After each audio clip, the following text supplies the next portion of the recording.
IB Nation, welcome to another edition of the Irish Breakdown Podcast. It's Wednesday. That means it is midweek rundown time. For some of you, we are a little late. If you don't like it, you can find another show to watch if you are okay with it because you understand we got a million things going on.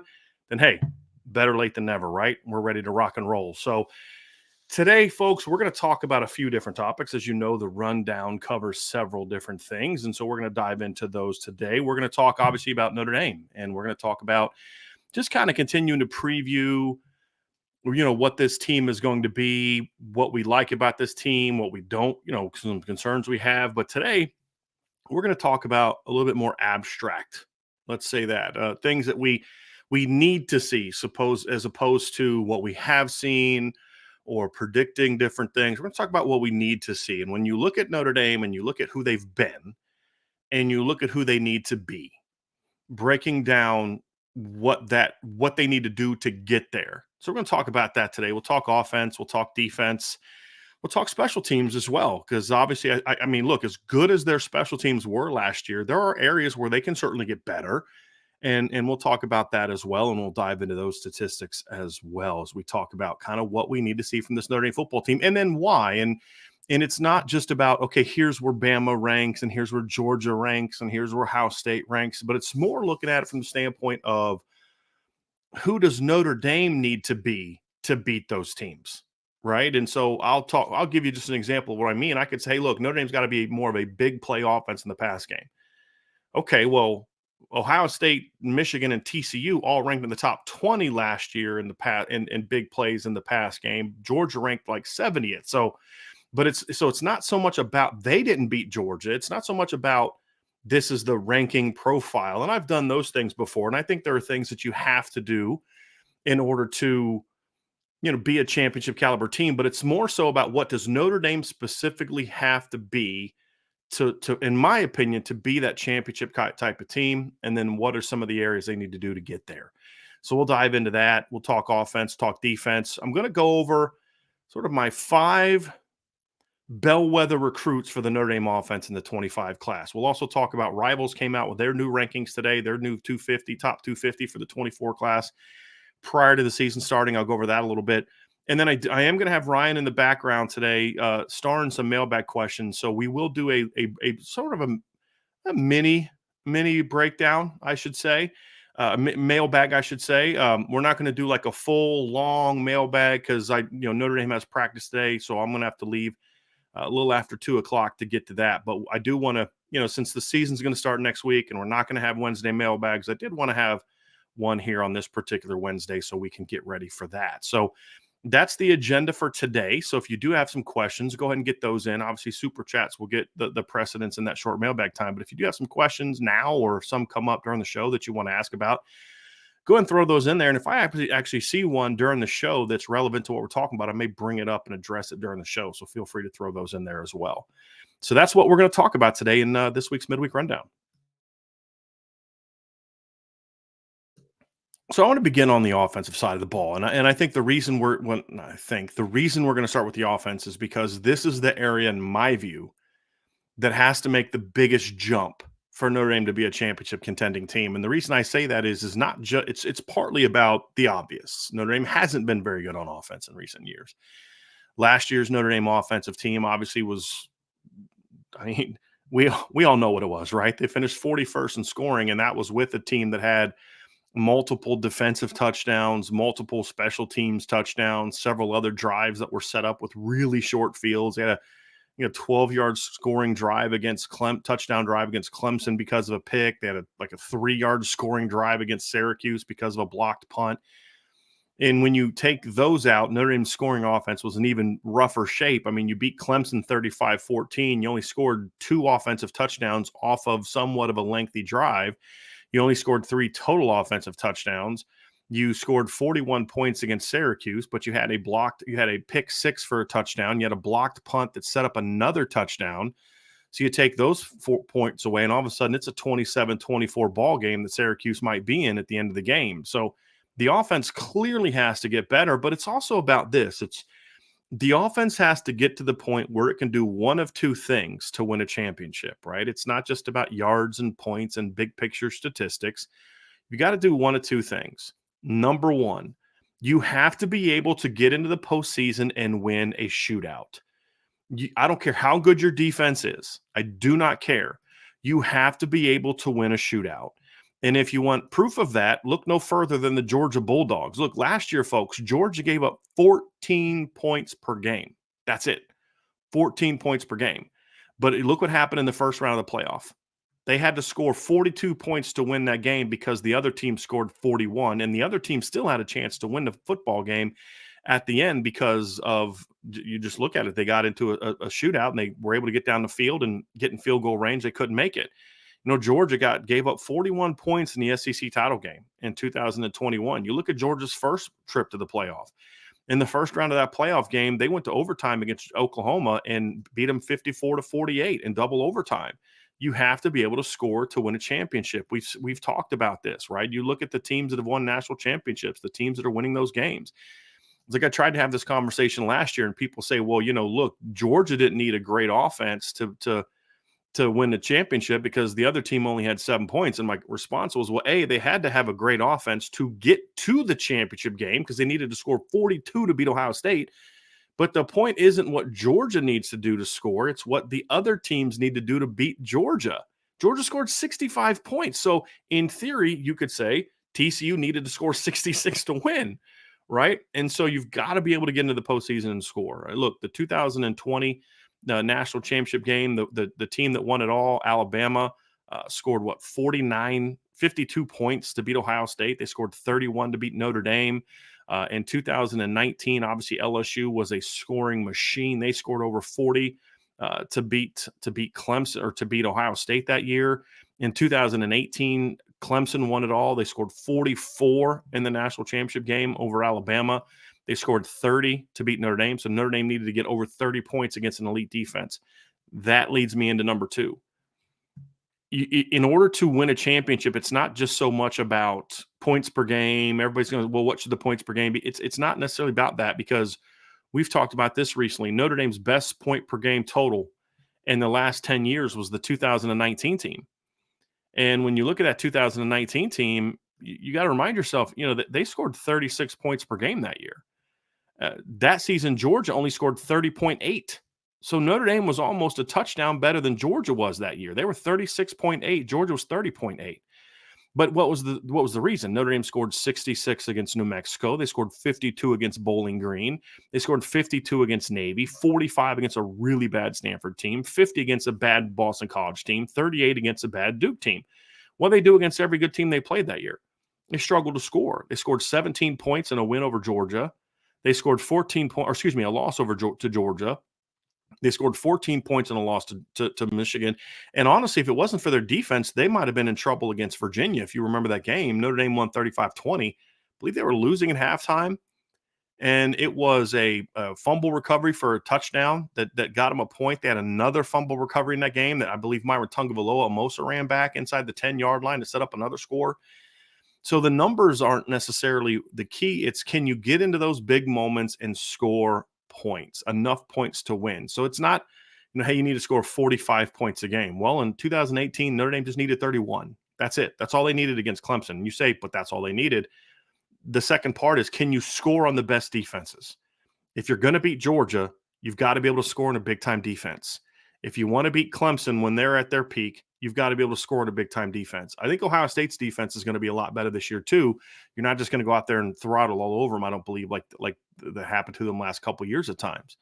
So Notre Dame's going to have to be able to be in that situation. And so how do you get there? The first area for Notre Dame that they're going to have to get to is more consistency in the run game. We saw the offense become more effective in the run game last year compared to previous seasons. Obviously, you look at the couple previous campaigns in 2021, Notre Dame only averaged 144 yards per game, 4.1 yards per carry.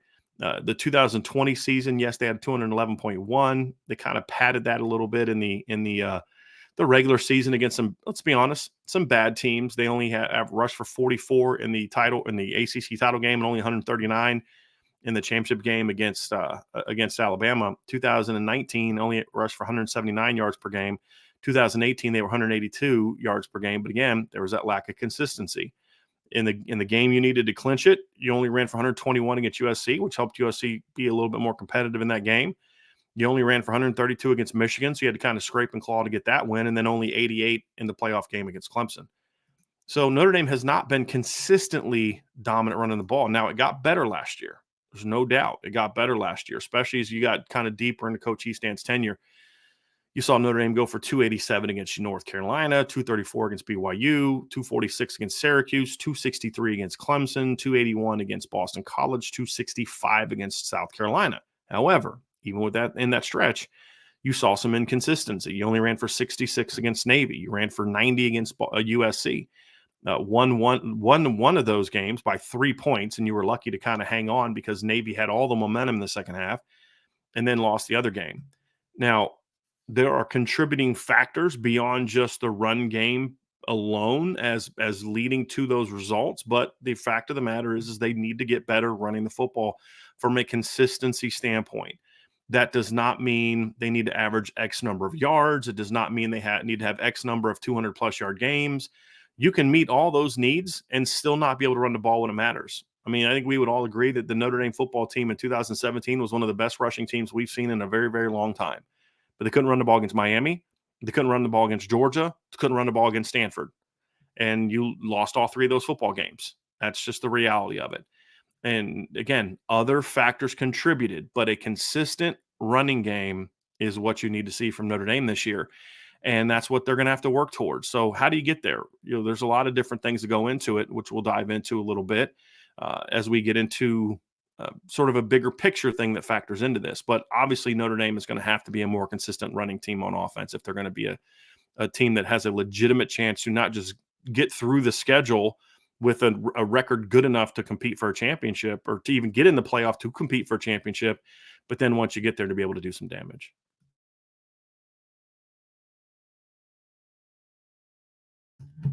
Second thing that I believe Notre Dame has to be better at is that they have to be the pass game needs to be an efficient and explosive pass attack. Notre Dame was neither of those things last season, and honestly, they haven't really been either of those things very often in recent seasons. When you look at Notre Dame in the pass offense this past season, they ranked 37th in yards per attempt. They ranked 41st in yards per completion. They were only 52nd in completion percentage. They ranked 39th in passing plays of 30 yards or more, but then they dropped all the way down to 117th in passing plays of 40 yards or more. Notre Dame just got very, very, very little production from its pass game last season from a big play standpoint. Again, there's a lot of things that factor into that. But the simple truth is even in 2021 with Jack Cohn at quarterback, Notre Dame ranked the same 31st in passing yards per attempt or 37th in passing yards per attempt. In the last season of the Ian Book era, they ranked 41st in passing yards per attempt. In 2018 or 2019, it would be Ian Book's second year as a starter. They ranked 44th in passing yards per attempt. The best Notre Dame team we've seen in recent years was 2018. They ranked 31st. But that 31st had the same exact ranking as last year's 37th. The little bit misleading aspect of that 31st in 2018, however, is the fact that there was a quarterback change and the quarterback in the first couple games tamped down that yards per attempt average. When you look at what Ian Book did once he was thrust into the starting lineup, he was a much more effective player at that. So Ian Book, as I've said this before, his first year as a starter was much more effective than his second year as a starter and third year as a starter. If you look at Brandon Wimbush that year, he only averaged 7.0 yards per attempt. Ian Book averaged 8.4 yards per attempt. Last year, 8.4, if Notre Dame had that as a team, would have got him to 16th. That's getting them closer to where they need to be.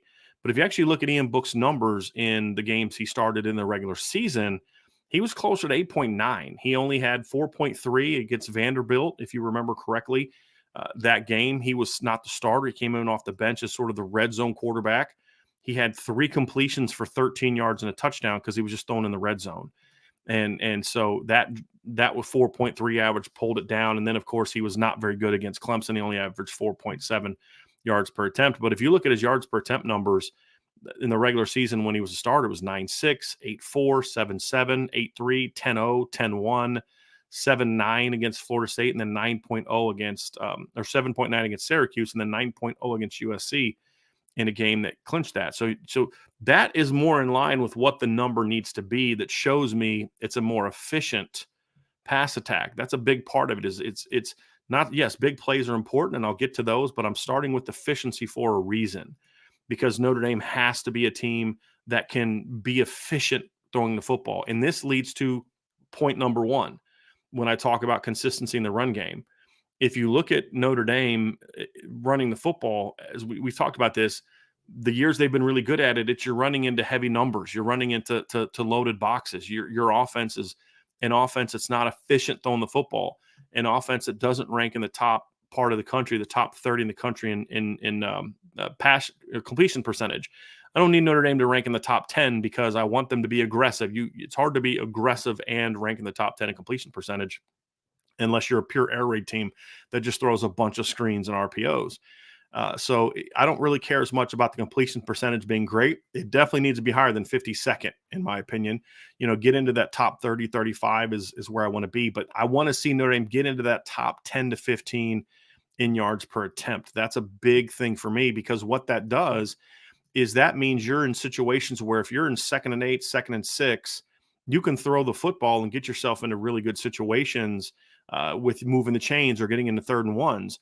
But more importantly, if you're a really efficient pass offense, you're going to be getting into situations where you're going to be throwing the ball more on 1st down, which gets you into more manageable, like really nice 2nd and 2, 2nd and 1 situations where you can continue to run the football. It can also it's going to make you a better 3rd down team because you're going to be in more 3rd and easier to convert situations. If you're a really efficient offense, it also gives you a chance to convert more of the 3rd and medium and 3rd and long situations because your pass game is more efficient and more effective in those scenarios. And the more efficient and effective you are with your pass game, the more pressure that takes off of the run game. So how do you get to be a more efficient pass game? I think key number one for me is you need to use the RPO game more effectively. And the RPO game isn't always going to be getting you 8, 9, 10, 11, 12 yards. Sometimes it's just going to get you 3 or 4. But that 3 or 4 is better than the -1 you're going to have because they've overloaded the box. Or you may only get 6 or 7, but that 6 or 7 is going to be better than the 2 or 3 because you're running into an outnumbered box. And so what it does there is it helps raise the overall efficiency of your offense. But what it also does is the more success you can have outside, so you get your 4s and 5s, but get your 7s and 8s, and then occasionally you make some guys miss, and you make plays after the catch. Also, a proper RPO game is going to have stuff built in to throwing the ball down the field a little bit more. I'm not talking throwing a bunch of kind of bombs and getting the ball over the top. That's part of it, but it's hitting the glance routes, hitting the quick post stuff, maybe hitting some seam cuts, hitting some little pop passes, taking some one-on-ones outside when, a team wants to go cover one and you're on the far hash and you've got Tobias Merriweather or Rico Flores or Chris Tyree or whoever lined up outside in sort of a one-on-one, whether it be Tobias or Rico outside running some kind of go route, whether it be running some sort of post-snap switch where you've got Chris Tyree running something vertical on the outside part. Those are things that you're gonna do against some one-on-ones where you ride that RPO action, let those plays develop, and if that guy bites in, you pull that sucker out and you throw it. Or it could just be a situation where it's just a pure read from Sam Hartman pre-snap. Hey, I'm on the far hash. This safety's over the ball, which means he's over the far hash. He's over the near hash. There's no way he can get over to Tobias Merriweather if I just catch and hit my drop and throw an outside bomb. He did this at Wake Forest all the time. Now, the Notre Dame receivers are going to have to make plays in those situations, but it's something that the Notre Dame offense has to be willing to do this year in run game scenarios and run game situations. If you've got a very low efficiency and a low effectiveness in your pass game, those are going to result in a lot of incompletions, which means you're going to be behind the chains a lot more. They will result naturally in incompletions, but the more of those you hit and the more plays you make in the RPO game, the harder it is for teams to justify keeping their box tight. The more you can get teams to kind of spread out a little bit, the more seams you now have in the run game where you can be really effective. So those two things to me counter each other. A more efficient pass game takes pressure off of your run game and makes for a more efficient run game. Having said that, it can't end there. It can't just end with an efficient pass game. If you are just a team that's throwing, and here's the thing, you say RPO for the sake of RPOs doesn't really move the needle for you. It also comes down to scenarios where you've got to be a team that can hurt people throwing the football and hurt teams with big plays. Yes, you got to do stuff after the catch, but you've also got to scheme your way and make plays in situations where you're ripping off big plays. We talked about this last year. Notre Dame was 117th last season in passing plays that covered 40 yards or more. That's not good, right? That's not good. They were 44th the year before, which is also not real good, but it's certainly a lot better. Last year, Notre Dame had just four passing plays that went for 40 or more yards. They only had two passing plays that went for 50 or more yards. That's not where it needs to be. That's not even close to where it needs to be. As I mentioned, 2021, which still wasn't even really a great big play offense, they ranked 44th in the total number of big plays created. Even that team was still not where it needs to be, but that team was almost triple what last year's offense was when it comes to the pass game.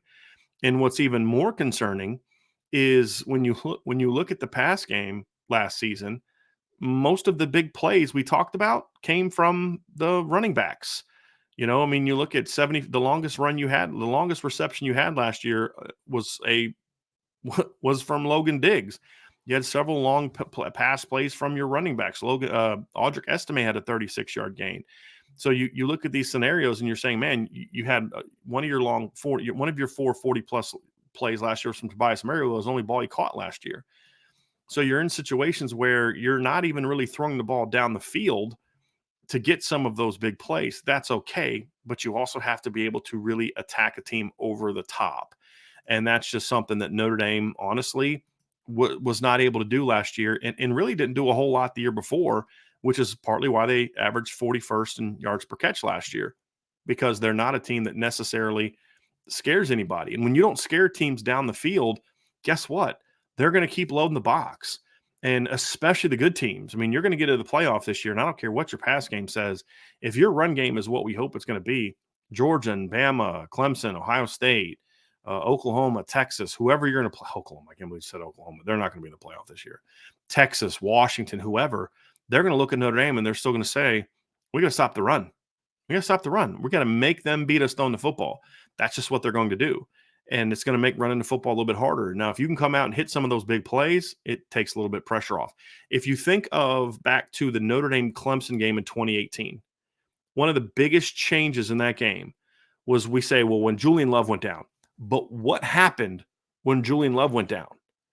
Clemson started hitting the ball down the field. They beat Dante Vaughn on an outside go route for a touchdown. They hit a seam throw for a big play to Hunter Renfrow because Dante Vaughn didn't close down on that seam throw. Those are two plays that they hit, and all of a sudden it just breaks the game wide open. And now all of a sudden Notre Dame is behind the eight ball against a really good defense.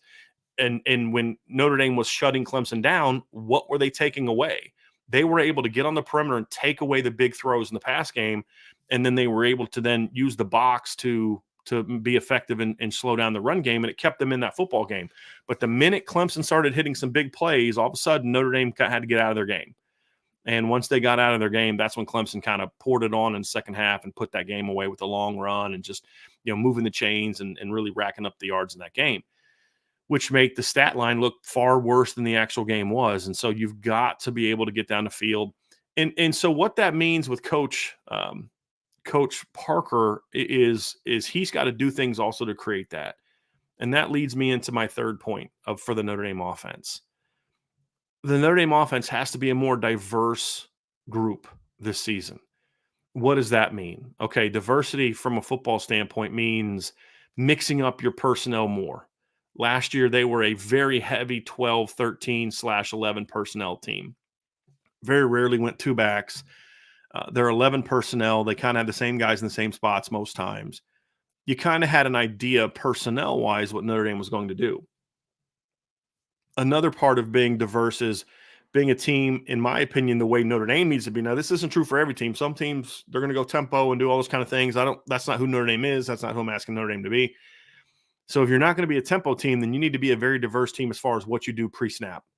And when you get into the pre-snap stuff and motions and shifts and different alignments and things like that, I thought at times last year, Tommy Rees was excellent when it came to using motions and shifts in the run game. If you're a high school football coach that wants to run the football and you're a bit more traditional in how you like to run, go watch Notre Dame's game against Clemson last year. It is a master class in using formations and personnel to create extra gaps and leverage advantages in the run game. The problem was we didn't see that consistently enough.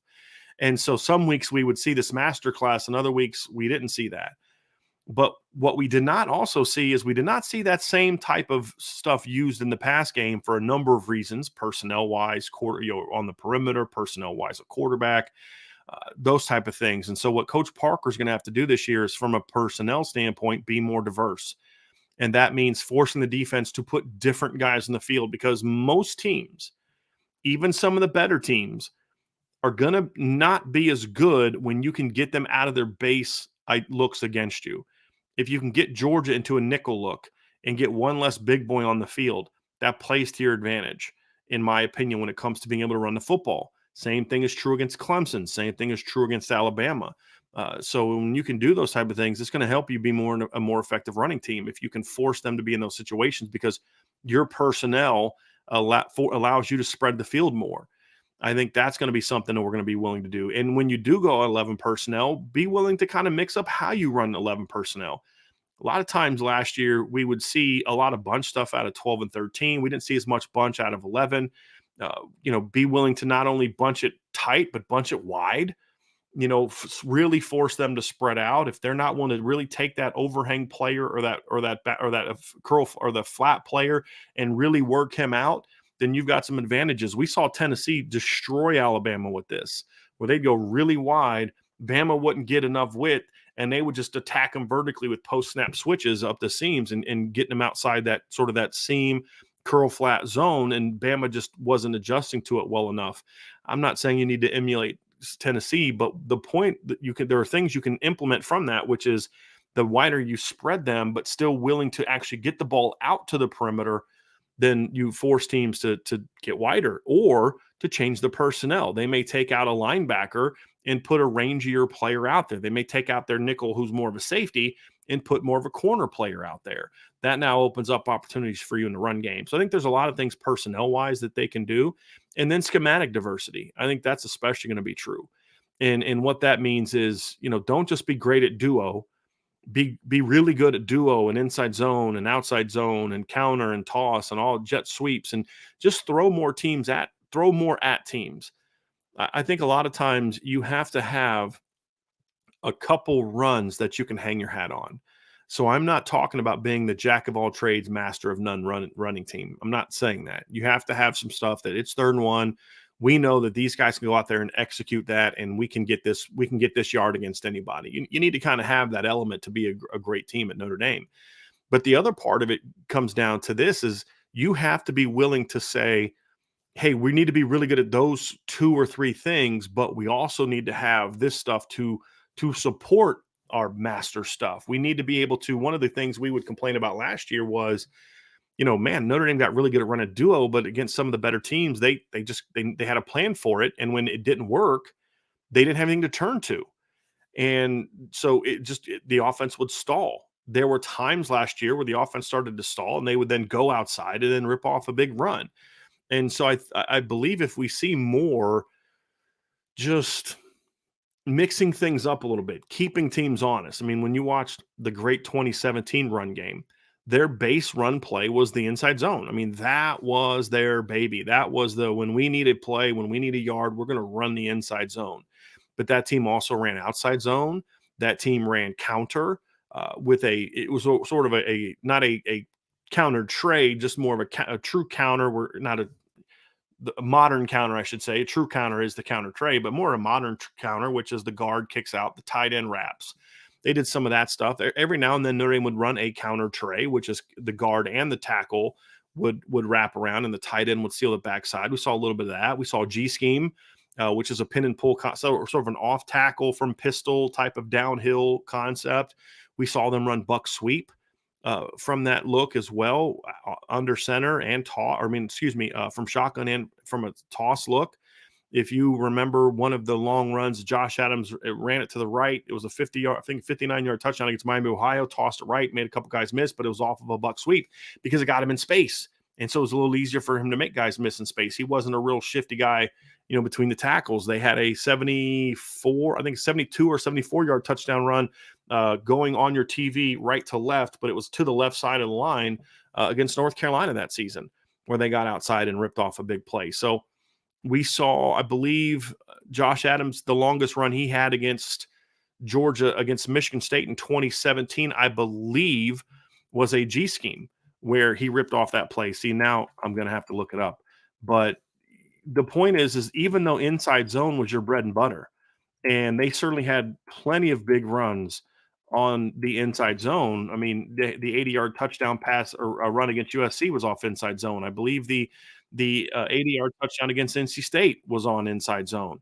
But they did so many other things that allowed them to sort of counter that and balance that and protect that you were still able to be effective. They ran quarterback draw effectively that year. If you remember the first touchdown against Michigan State, and again, I'm using Michigan State as an example because that year Michigan State had the number 2 rushing defense in the country, but they ran it was an RPO, but you're running quick stuff to the outside or you're running a quarterback draw, and Brandon Wimbush hit it big. And so when you look at those things, you say, hey, you had enough to balance out your baby, your bread and butter, to where you could keep teams honest. And that allowed you to rip off your big run. So even though teams knew inside zone was your baby, you could still rip off big runs, not because A, you had a great offensive line, but number 2, because you were an offense that could go out there and say, hey, if you're going to overplay inside zone, we have things to counter that to really hurt you. And that's what made Notre Dame so effective that season when it came to being able to run the football and effective run of football. Yeah, I'm watching the Michigan State highlights now. They just ran a toss to set up a run, to set up a touchdown in that game. I'm still trying to get to the long touchdown or the long run to Josh Adams in that game. And I like I said, I believe it was a G scheme. But the point is they had some really nice counters. Here's that run right now. Yeah, it's a G scheme. You had the Quentin Nelson kicked out. You had a great backside block from Tommy Kramer, and Josh Adams cut it back for a big play. So, Michigan State's playing for one thing. Notre Dame comes out with something different to counter it. I think we need to see more of that diversity in the run game this year. I think it's also true in the pass game. What I want to see Notre Dame be better at this year, and again, I understand why we didn't see it as much last year. We did see it at times in 2021. But what I want to see Notre Dame do a little better job this year is at least 6 or 7 times a game, use your formations and your motions and your shifts to really get into and then use your post-snap play call to isolate a guy and to create sort of a big play opportunity. You don't really need to do it more than 5 or 6 times a game. You're still going to get some big play opportunities that just come up anyway. But I want to see some times in games, maybe 5 or 6 is on the high end, but you need to have the ability to go out there and say, hey, we know in this situation, in 2nd and 2, that we're going to get this. If we line up in this motion or this formation, and we do this kind of motion, run this concept, we think we can get so-and-so free for a big play. We didn't see a ton of that last year. A little bit early, and then they went away from it. I want to see more of that this year, where you're looking to design big plays in the pass game. Look, big plays in the pass game are going to come from just a natural flow of the game. If you've got the right quarterback and the receivers are making plays, you're going to get in a situation where, like I said earlier, there's a cover one, you take your shot, you run a double post, the safety makes the wrong read, you bang one over top. There's going to be things like that. But what I'm referring to is where you've really scouted a team out and you're saying every week, we're going to look for opportunities to where, and when we get in certain situations on the field, down in distance, we know that if we go 12 personnel against this team, that they're going to sub this way. And if they sub this way, we can line up like this and get a one-on-one where if we run a clear out here, we've got a chance to have, this guy beat that guy for a big play opportunity. And it's not really a read for your quarterback. It's just, hey, this is the shot you're taking. And you need to do that. You've got to be able to do that. Steve Sarkisian, I thought, was a master of this in 2020 with Devontae Smith, because he would move Devontae Smith all over the field.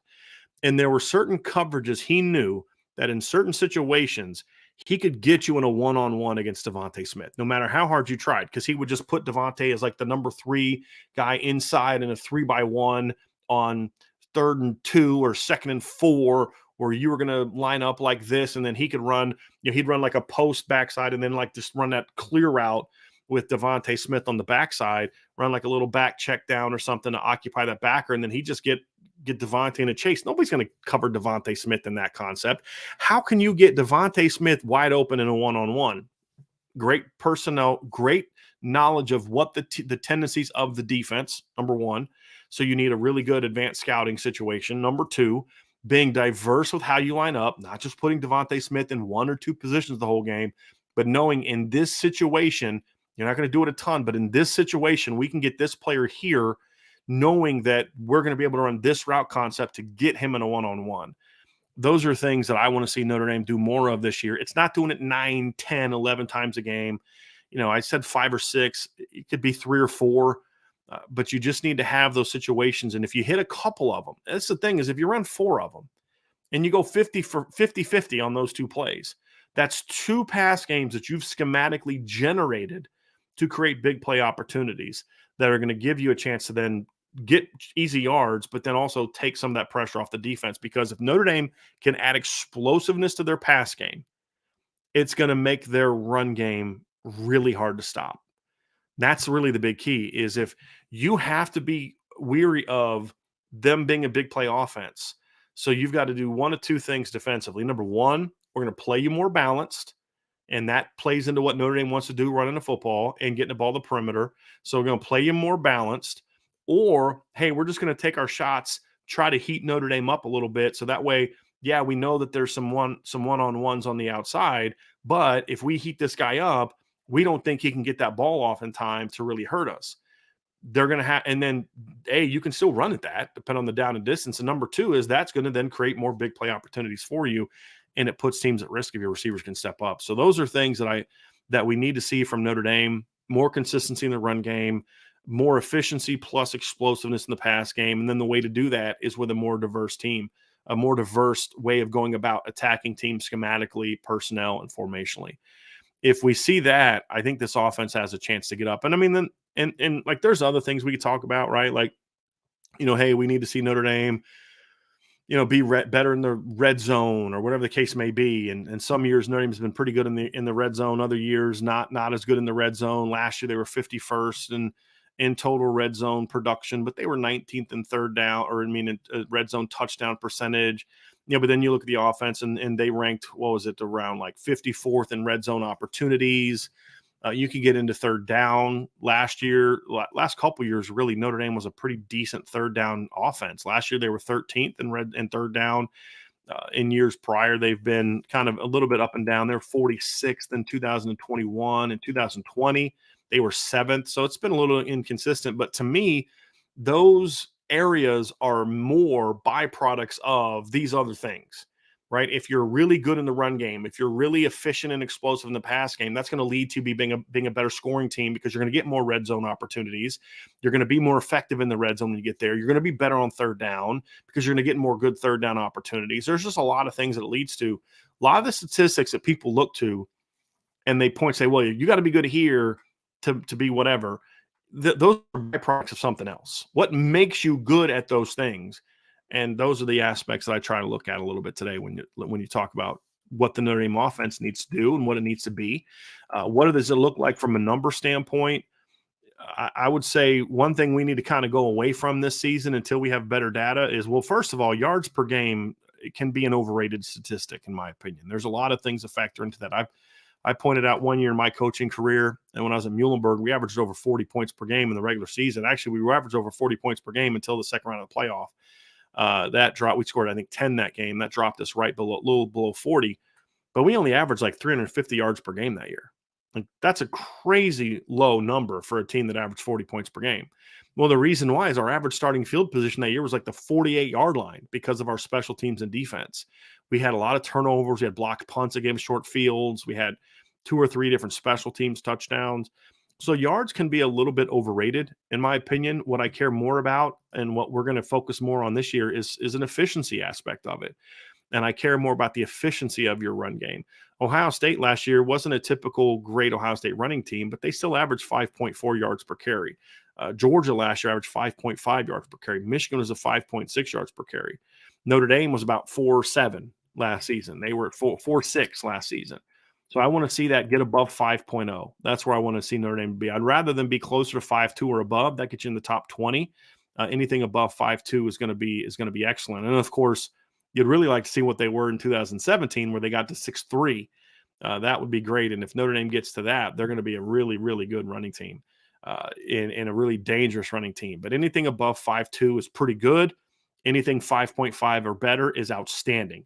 And that's what I care more about. When you look at yards per attempt last season, Notre Dame was at 8. That ranked them 37th. If they can get to around 8.5, that gets them in the top 15. That's much more closer where you want to be. If they get to about 8.8, 8.9, that gets you to the top 10. And that's really good and makes you really dangerous. So the closer you can get to those kind of numbers in both phases, the better you're going to be. Because as I pointed out earlier, Notre Dame's 2017 offense ranked third in college football that year in yards per attempt at 6.3. Well, the problem is that the offense ranked 97th in yards per attempt at 6.6.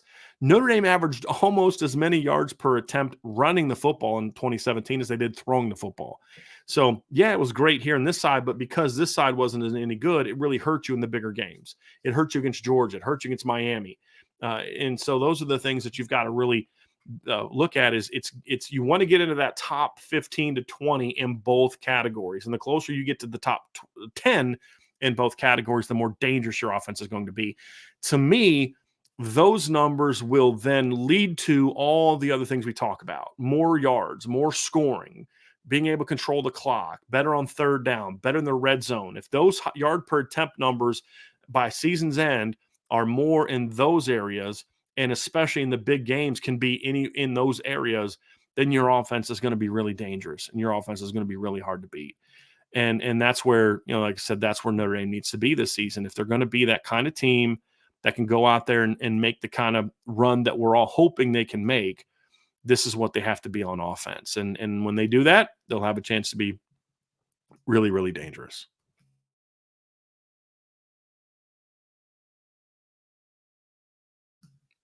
Let's dive into the Notre Dame defense, and let's take a look at what the Notre Dame defense needs to improve upon and where it needs to be if they're going to make the jumps that we've talked about. Ryan and I and Vince and I have spent a lot of time talking this offseason about how we think Notre Dame is going to be an improved football team on defense.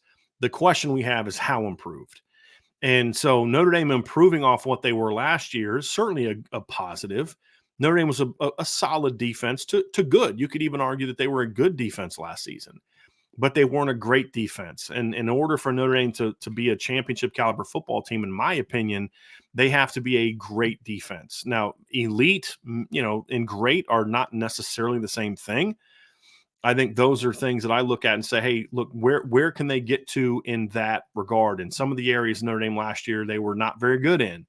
They were not very good in the red zone. As we talked about, Notre Dame ranked 130th out of 131 teams in third down or in red zone defense. They ranked 131st, dead last in touchdown percentage allowed in the red zone last season. That's obviously not good, right? You can't be there. You cannot be a team that allows that kind of rate. But Notre Dame ranked pretty good when it comes to holding teams to red zone opportunities. They didn't give up a lot of red zone opportunities. So, you look at different aspects of what Notre Dame was last year, and in some areas their statistics were pretty good. In some areas their statistics weren't very good. Third down defense, they weren't very good. If you look at the overall numbers that Notre Dame had last year, they were pretty good. It was one of their better defenses that Notre Dame had from a total defense standpoint. Last season, Notre Dame ranked 21st in the country in yards allowed per game. That was obviously better than what they were in 2021. It was better than what they were in 2020, a playoff team. And it was also better than what they were in 2021 or 2018, excuse me, which was a pretty good defense. So those numbers have looked pretty good, but those numbers can be a little misleading. Yes, they ranked higher than the 2018 defense when it comes to yards per game. They gave up almost 20 fewer yards. But the 2018 defense ranked 14th in the country in yards allowed per play at 4.7. When you look at last year's defense, they gave up 5.2 yards per play, which ranked 34th. So not as good, not bad by any stretch, but not as good.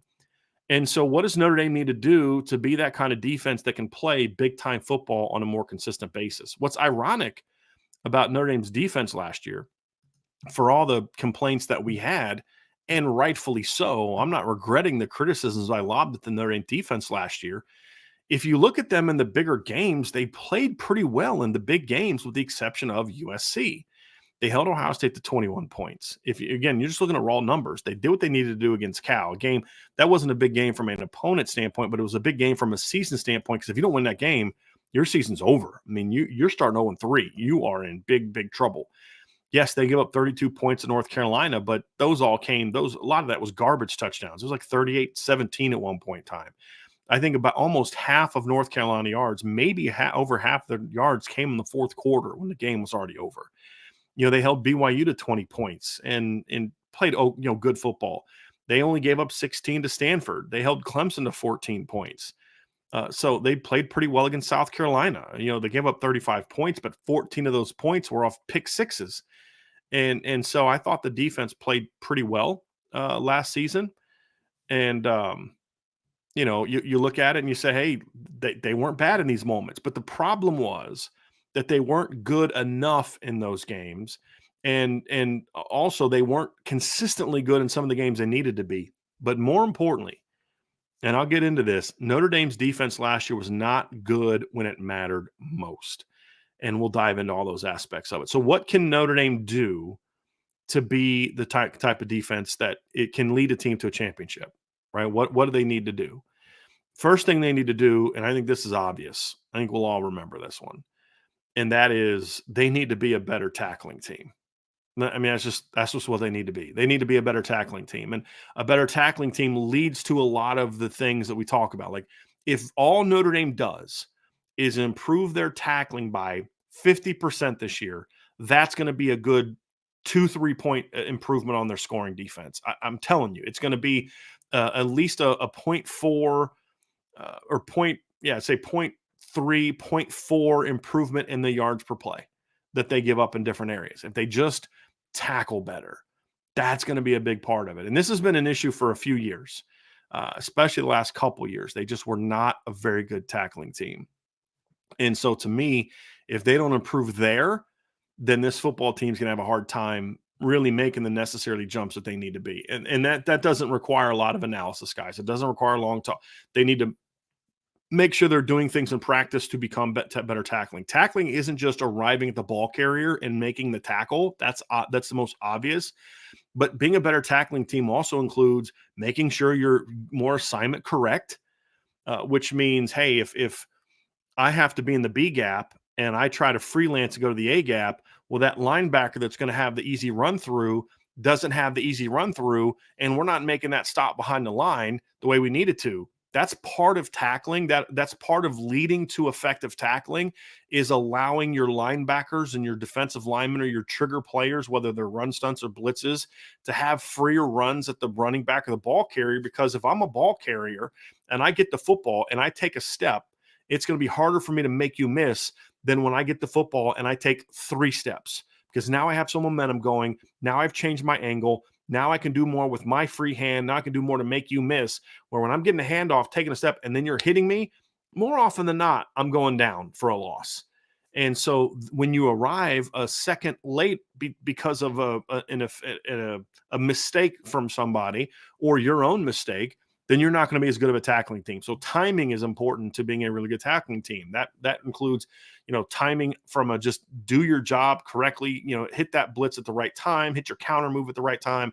But it also means doing your job to either A, get through the hole, or B, set someone else up to get through the hole to go make that play. So that's a part of it. Taking better angles to the football is a big part of it for Notre Dame.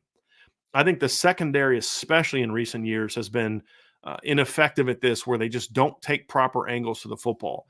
There's other things like better block destruction is going to make you a better tackling team. We've seen Notre Dame miss tackles because they don't effectively get off blocks. So they're still kind of getting blocked as they're getting to the ball carrier, or they're late getting off a block to get to the ball carrier. I think those are all aspects where when you look at Notre Dame and you say, hey, look, they've got to improve in this tackling area. It's not just arriving at the football and being better at the point of attack at the ball. That's a part of it. But it's making sure you're putting yourself in those positions more frequently and where you have the momentum or you have the power to make that play, and the running back doesn't. That's timing, and that's taking proper angles. And then, of course, being more effective with your technique. And what we have seen Notre Dame do is spend a lot of time in fall camp working on the fundamentals of tackling. That's a good thing. But those other things have to come to it as well, and that's going to make Notre Dame a better tackling team. That then leads to point two. Point two is, and this is a big one, Notre Dame has to be a much more disruptive football team. Now, you could tell me, well, hold on a second, Brian. Hold on a second. You keep talking about needing to be disruptive. And the best team in the country the last 2 years has been Georgia. We would all agree with that, right? We'd all agree that Georgia's a great defense. Last year, Georgia led the nation in rush defense. They gave up 77 yards per play. That's pretty good, right? But they weren't a real disruptive team. They weren't a team that just went out there and put up great numbers. Last year, Georgia's defense, for example, ranked 58th in the nation in tackles for loss per game. If you look at their sack numbers and you look at sacks per game, they ranked 49th in sacks per game. Well, Georgia led the nation in rushing or in rush defense. They had one of the best defenses in college football. They won a national championship. They weren't a disruptive defense. It's very true. Notre Dame doesn't play that defense. What you have to understand is every defense is designed to do certain things. Georgia's defense is meant to be a team that just stuffs you at the line of scrimmage. I'd be willing to bet you that Georgia ranks in the top 10 in college football in runs of 2 yards or less. Be willing to bet you big money on that. Now, they don't generate a lot of the -5s and the -3s and the -2s, but if you look at their play-by-play, there's a lot of zeros. There's a lot of ones. There's a lot of twos. So on second and 10, on 1st and 10, if I'm playing Georgia, I'm going to be in a lot of 2nd and 9, 2nd and 10s, 2nd and 8s. Whereas a team that's maybe more disruptive but not disciplined, I may be in some 2nd and 14s, one series or one first down, but then the next first down, I'm ripping off of a 15-yard game because that team is coming at me differently, or I'm getting 6 and 7 and different things like that. And so Georgia doesn't need to create a lot of negatives to be really good on defense because they can dominate you at the point of attack with their size, physicality, and they're a very gap conscious, very gap sound defense. That's not what Notre Dame does. And Notre Dame doesn't have the personnel to do that. It's just a different kind of defense that requires different personnel. What Notre Dame is a more attacking, aggressive type of defense. And for it to work, you have to be good at making more disruptive plays. If Georgia's getting beat and not having success on defense, they are giving up more 6 and 7 and 8 yard gains in the run game. It means they're giving up big plays in the pass game. It means that they're allowing teams to have good, solid first down yardage numbers. Georgia is a great first down defense not because they create a bunch of negatives, but because they give you nothing. They create a lot of incompletions. They create a lot of situations where you're in 2nd and 10 because they just stuff you at the line of scrimmage when you try to run the football. Those are the things that Georgia does, and that works for them. That's great. They're able to do that. Notre Dame is a little bit of a different defense, and so for Notre Dame to be effective, they have to create more disruptives. But you look at what that means for Notre Dame. When Notre Dame runs the defense they cannot rank where they ranked in these 3 areas. Last year, Notre Dame ranked 38th in tackles for loss per game. That's a better number than you might think, but I'll explain to you in a second why it's not as good of a number as you think. They ranked 98th in turnovers gained, and they ranked 129th in pass breakups as a team. Those are really bad numbers if you want to be a team that's competing for a championship. And what that means is when you're not creating disruptives and you're Notre Dame and the way you play the game, that's why Ohio State just ran all over you in the 4th quarter, because you could not create the negatives that took them out of that. It's why USC kept scoring every time that you needed to stop them, to allow your offense to get back in the game. because you couldn't create the disruptive plays, the minus plays, the pass breakups, the turnovers that could then get your offense the chance to go make those plays. And when you look at the tackles for loss per game, that's 38th. Well, that's better than Georgia. I'm pretty sure that was better than Georgia. I believe I just said that. Let me just compare the number here real quick. So tackles for loss per game, Georgia ranked 58th at 6.1 per play, and Notre Dame ranked 38th at 6.5 per game. But here's the problem for Notre Dame. They ranked 16th last year in sacks per game. When you rank that high in sacks per game, but you're near the 40 spot in tackles for loss per game, what it means is you're not creating enough negatives in the run game. And that's a big problem for Notre Dame.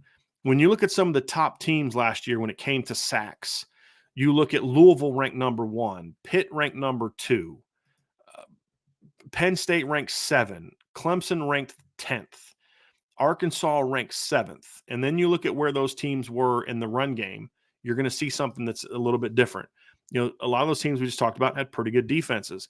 Penn State ranked last season 7th in tackles for loss, 7th sacks per game. They ranked 5th in tackles for loss per game. They had a difference in, let's see here, it's 62 difference between the number of sacks they had last year and the number of tackles for loss they had. That means they had over 60 run stops last season. Clemson last season, I believe, ranked 13th, they ranked 10th in sacks per game last year. They ranked 7th in tackles for loss per game. So they had 44 sacks. They had 111 tackles for loss. I'm not great at math, but I think that's 67 run stops. When you look at Louisville last season, Louisville had 50 sacks and they had 97 tackles for loss. That's a little bit of a more narrow gap, but that's still 57 run stops. That's a big difference. When you look at Notre Dame, however, and you look at Arkansas, however, Arkansas last year ranked in the top 10 in sacks. They were 7th. Notre Dame ranked 16th, but Arkansas didn't have a very good defense last year. Why? Because they created a lot of stops in the pass game, but they created very few stops in the run game, so teams were able to ripping off big plays and putting drives together on them. Notre Dame was closer to that. So Arkansas had 42 sacks last year. They had 79 total tackles for loss. That's only 37 run stops. Well, when you look at Notre Dame last season, they had 38 sacks and they had 85 tackles for loss. That's a much bigger difference. That's a difference of 47. So we're talking about Penn State and Clemson and Louisville, or Penn State, especially Penn State and Clemson, where there's like a 60-plus gap between the sack number and the tackle for loss number. You want to be in the same range between those two if you're going to be a really good defense. And for me, that's something that we need to see from Notre Dame is, the sack numbers are great. Ryan talked yesterday about the lack of consistency in the pass game. That's a problem. But sacks, to me, I don't care as much about as just being disruptive. You don't even have to – if you flip this, I'll be honest with you. If you flipped Notre Dame's numbers last year and they ranked 38th in sacks but 16th in tackles for loss, I can live with that. Because a team that's that disruptive, they're probably not getting a lot of sacks because teams are having to get rid of the ball so quickly, which then leads to more pass breakups and more turnovers. I'll say this right now. If Notre Dame only ranks 35th in sacks next year, but they rank in the top 20 in tackles for loss, they rank in the top 20 in turnovers, if they rank in the top 20 in passes defensed, there will be an elite defense. That means their sack numbers go down this season. Now, I'd like for both because sacks are still good because they mean you actually tackle the quarterback. But on 3rd and 8, whether you get a sack or you force an incompletion or a turnover, it's a win, right? I mean, it's still a win either way.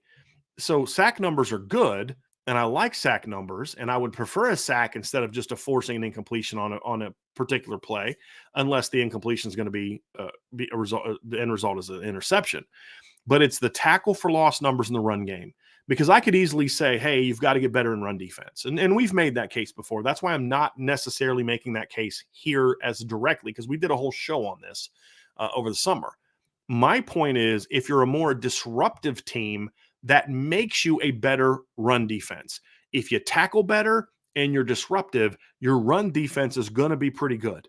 When you run the kind of defense that Notre Dame runs, that's my point. Those two things are, you add this plus this equals what a lot of you may say, no, they need to be, this is really the thing, Brian. They actually need to be better at stopping the run. Don't disagree with that. But that's an easy thing to say. And what does it mean? How do you get there? What I'm trying to get to is these are the things that lead to you being better there. And one way to keep yards down is not let teams run it as much. How do you make teams not run it as much? Have more negatives on first down. Put them in more 2nd and 10s because you're forcing more incompletions. Put them in more 2nd and 12s because you get a run stop tackle for loss. Make a team a little concerned about throwing the football over here because you keep getting breakups and interceptions. Those things lead to your offense having shorter fields, right? So if you're forcing more turnovers, your offense is going to get the ball more chances to score. You give your offense short fields, your offense is going to score. You look at the Clemson game last year, right? It wasn't the offense that broke the game open. It wasn't even really special teams. Special teams got them on the board. What broke that game open was your defense having an interception that gave you the ball at like the 12-yard line to set up a score when your offense was struggling. And it was also your defense giving you a pick six. That broke that game open while your offense was struggling to score. And so you can't count on that week after week. But if you can do more things where you're giving your offense shorter fields, you're giving your offense more possessions, you're making teams work harder, getting them in more bad situations, the byproduct is that your offense scores more early. You keep the points down early. You start putting some distance between some of those teams. You get those teams off their game, and all of a sudden the run numbers come down. And that's a big part of it to me. And then the more disruptive you create, the lower the yards per attempt is going to be. So getting to that statistic at the end of the year is important. You want to rank in the top 10 to 15 in rush defense. You want to rank in the top 10 to 15 in yards allowed per rush. Those are important numbers, but I care more about the how you get there. And how you get there is be a better tackling team, be a disciplined team within your aggressiveness, but then being a more disruptive team, meaning tackles for loss, passes defensed, turnovers gained. And then if you can get some more sacks, that's great, but I put that at the bottom of the list. And so if Notre Dame, with the defense that they run, and again, this is different than the Clark Lee era. In Clark Lee's era, they didn't have to be as great of a tackle for loss sack team because they were a keep it in front of you, low yards per play, great on third down, not let teams get into the red zone, just do your job and then let the talent take over. It was a very good scheme. It worked for them. That's not what they do now. That's okay. They both work. But in order for this defense to thrive, those numbers have to be a lot better than they were last season, especially the turnovers gained and the passes defense, because those two things go together. It is hard for you to have a lot of turnovers if you're not getting your hands on the football. You're going to, if you can get more, if you can just go from 129th to 50th in passes defensed, that's going to lead to several more turnovers. That's just the way the game goes. I mean, that's a part of it, right? I mean, anyone knows that. Everybody knows that. If you want to intercept more passes, it's not always just about step in front of a ball, things along those lines. It's also about get your hands on footballs. Pass breakups do a couple things. They we talked about Clemson being a really disruptive defense. Clemson also ranked 10th last year in passes defense. I talked about Pitt being a very disruptive defense. We talked about them being in the top 10. Penn State was in the top 10 in tackles for loss and sacks. Well, those three teams were also all in the top 10 in passes defense, right? Those things all go together, in my opinion. And then you look at Notre Dame, and they're 98th. And last year, Notre Dame had, a grand total. I'm sorry, Notre Dame was 129th. They had a grand total of 24. Clemson had 64. That's a 40 difference. Imagine if Notre Dame just split the difference and got to 44. That's going to equal at least 5 more turnovers, in my opinion. Not just because of directly tip balls leading to picks, but those passes defense lead to more third and longs. Third and longs equal more turnovers. Second and long equals more turnovers, because if it's 2nd and 12, you put teams into more, we got to throw it here situations, right? And then that leads to potential sacks, strips, interceptions, all those type of things. So those numbers have to tie in. The third piece to this is Notre Dame, and this is very important. Notre Dame has to be better in clutch situations. When you look at last season, clutch situations equal what? Late game moments. You need stops in late game moments. You're great in sudden change. Your offense turns the ball over or fails to score or misses a field goal, you've got to be great in response to that. And then being good in the red zone. When your back is against the wall, when the game matters most, what do you do? And when you look at Notre Dame's defense last year, all the numbers were fine. I mean, they did some nice things last year defensively. They weren't a really bad team defensively, but what they definitely were not, they were not a clutch team last year. They were not a clutch defense last year. And you can point to you started right away. Ohio State game is exhibit number one. You go out in that game last season, your team's got a lead late, your offense is struggling, and what Notre Dame could not do is they could not make that big stop to slow Ohio State down. Some of it was play calling, some of it was a lack of execution, some of it was your D-line not doing what they needed to do. But Ohio State was able to make those clutch throws on the sideline. They were able to establish a run, and nobody at Notre Dame, from a coaching or a player standpoint, was able to step up and make the tackle for loss, make the pass breakup, make the sack, make the interception to give a struggling offense the football back and stop the momentum that Ohio State gained. You look at the Marshall game. Offense is just playing terrible football. You go in that game and you're losing at halftime because your offense is struggling. You know, Tyler Buckner misses that open Braden Lindsey late in the second quarter that could have given you a halftime lead, start making you feel really good. But your offense finally puts a nice drive together. You go down, you score a touchdown, you get the 2-point conversion. It's 15-12, and you've got a couple chances to put that game away. There's, I'm trying to remember, about 10 minutes left in the game. Marshall gets the ball. They're backed up. I'm actually going to give you specifics of that play because I'll never forget this drive. So Marshall gets the ball. It's 3rd and 9 with 9 minutes left in the game. They're at their own 7-yard line. 3rd and 9 at their own 7-yard line. And if Notre Dame makes a stop there, Marshall's punting from their own end zone. The offense is finally starting to do stuff for Notre Dame. And you give up a 3rd and 9 on just a little under route. They brought like a tight end or a fullback from the backside, just ran a little under, and he's wide open. Catches it, runs. Marshall then goes 94 yards on that drive on 11 plays. They took 5 minutes off the clock and scored a touchdown, making it 19-15. That puts Notre Dame in a little bit of a pressure situation. They throw a pick six next series, ball game. So all of a sudden, instead of your offense getting the ball near midfield with 8 minutes left, they're finally got some momentum. Buckner's finally getting some confidence. The run game's starting to finally get a little bit going. Instead, you give up a 5-minute drive, you lose the lead, and it's ball game. Am I blaming the defense for losing that game? Heck no. But what I am saying is, in that moment, you had a chance to go make a big play or just do your job, even make a stop and help your team win the game. And we saw this all season. I mean, we saw this throughout the season when it came to Notre Dame in some of these bigger moments in games that they lost. You look at the Stanford game. Am I blaming Notre Dame on defense for losing that game? No. They gave up 16 points. It shouldn't have come down to them having to do what they did, but that was where the game went to. And sometimes your offense just doesn't have it that day. Can you do the things that you need to do as a football team to go out there and win those football games? And that's just something that Notre Dame didn't do last year. So you get to the Stanford game. Your offense finally steps up. You're down 13-0. Your offense finally steps up, gives you a couple touchdowns. You take a 14-3 lead, and you allow Stanford to go right down the field on that very next series and score. And you get a penalty. You say you had a turnover that they gave it back. That's fine. But that turnover happened still in Stanford territory. It wasn't at the 5-yard line. They still put a drive together and scored in that game, and those things hurt Notre Dame. And even in some of the wins last season, the defense couldn't do what they needed to do to put the game away.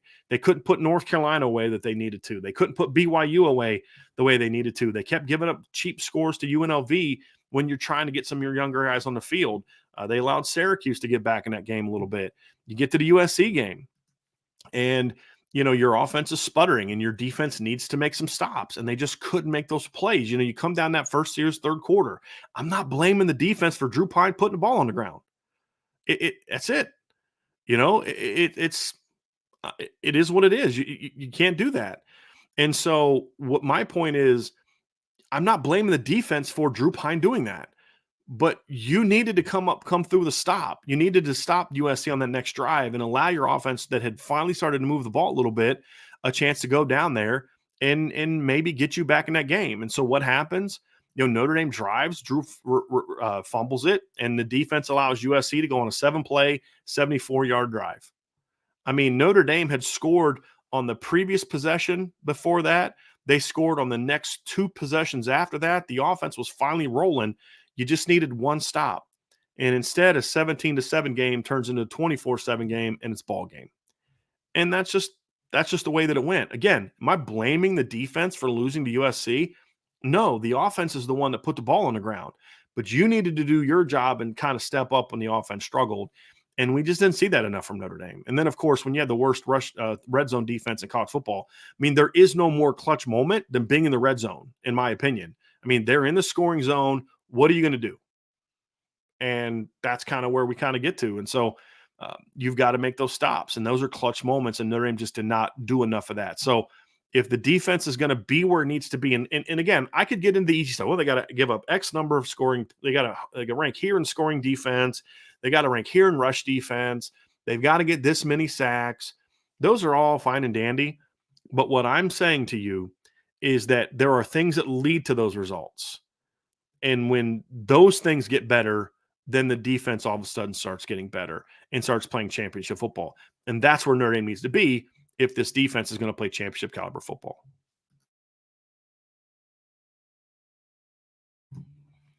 Okay, so I'm going to do a little brief recruiting talk here. And I'm going to give you 5 players in the 25 class that are going to be, and there's a lot of different ways I thought about going into this. I could do who are the 5 most important players, or who are the 5 best players, or whatever the case may be. And Ryan will get into a lot of that stuff as he continues to break down the boards. But what I wanted to do today is give you my opinion on what I think are the most telling recruits in the 2025 class for offense. And I'll call them bellwethers. Y'all know I'm someone who I've said in the past, I used to love following politics. I used to really get into midterm elections and presidential elections and studying electoral votes and bellwether counties. And that phrase is, so I would think of it like there's this county in such and such state, or there's this one state that it's gone for the winner of the presidency for, so going back to the 1800s or something like that, right? And so when this county goes, you kind of say, hey, look, this is every year, the presidency goes, this county's voted for the winner, this county's in, this guy won, whoever won, that's who's going to win the election. And so there's these bellwether recruits or states or counties or states or whatever. And from a recruiting standpoint, it's a similar thing. It's what are the things that are telling? And it's not so much about just adding a certain player that's talented. That's important. But what are the telling players? Telling meaning, okay, I know Notre Dame is really getting there as a recruiting staff if they get this guy because of this reason. If they're able to land this kid, wow, that's a big thing because of this reason. It tells us that Notre Dame is in a situation where they've got the ability to go out and say, hey, we can go do what we need to do as a recruiting staff to make sure that our roster has the talent it needs to go out there and compete for a championship. And so that's what I want to kind of get to today. And I'm just going to, it's not so much importance. I'm going to go more by position, but I am going to start with 2 guys that are incredibly important. And the first guy is Deuce Knight at quarterback. Now, there are other good quarterbacks in this class. There are. Bear Bachmeier is a really good quarterback. If Notre Dame ended up with Bear Bachmeier, it's a really good football player. But the reason I'm going with Deuce Knight as sort of the bellwether commit is really twofold. Number one, it's Deuce is a highly ranked recruit. And Notre Dame needs to prove that they can go out and land 2 big-time quarterbacks in back-to-back years. Now, you could argue, now Notre Dame has done this in the past, but that was a completely different staff. I'm talking about this staff. Now, you could argue a couple things. Number one is you could argue that that Notre Dame did that already with Kenny Minchey and CJ Carr. Well, the problem is twofold with that argument. Number one is I agree with you about Kenny Minchey. You all know this. I had Kenny as a top 100 player. SI99 had Kenny as a top 100 player because both John Garcia and I both were very high on Kenny Minchey. But he wasn't considered a highly ranked guy by most. So he didn't have that same national appeal. It was a different situation. You flipped him from Pitt. and he was in a private school at Tennessee. He wasn't getting recruited by the SEC schools. A little bit of a different deal. He just wasn't that big time name recruit, even though we all know he's a very talented recruit. That's not really what I'm talking about.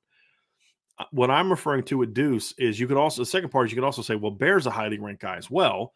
He's a borderline top 100 guy by a couple people, and that's true. But again, to me, it's more so about the twofold aspect of Deuce Knight. Number one is, yes, Bear is ranked high, but he's not ranked as high as Deuce by most. Deuce is ranked number 28 in the nation by On3.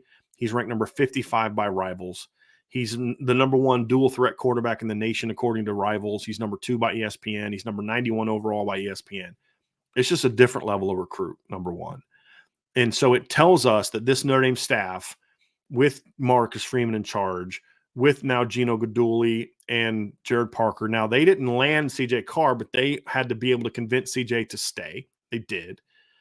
So can you then follow up Kenny and CJ with a player like Deuce Knight, which means you're able to convince him that, yes, there is a talented depth chart in front of you, but here's why you need to still be a part of it, because we can get you to your end goals. And I think that's a very telling thing about this recruiting staff. The second part is, with all due respect, Bear Bachmeier being in California, that's always been a pretty favorable area for Notre Dame. There's some other kids that are on the board for Notre Dame that are in more favorable areas. Notre Dame doesn't go into the South very often and get big-time quarterbacks. They don't go to the South very often and get quarterbacks, period. I think the last Southern quarterback, and I mean true South. So, like, to me, Tennessee's Southern. So you got Kenny Minchie from Tennessee. But Tennessee is, let's say, it's more Virginia than it is Mississippi or Georgia or Alabama or Louisiana, right? It's a different kind of South, right? And they just haven't gone into that state. As Ryan has pointed out, I believe the last quarterback from really the deep South that Notre Dame has gotten, you could look at Everett Golson in 2011. You could look at Tony Rice in 1988 as part of Deep South, or, the Deep South. Some people may consider it that. I'm more referring to like the Bama, the Mississippi, Louisiana. I think Eric Chappelle maybe back in the 90s.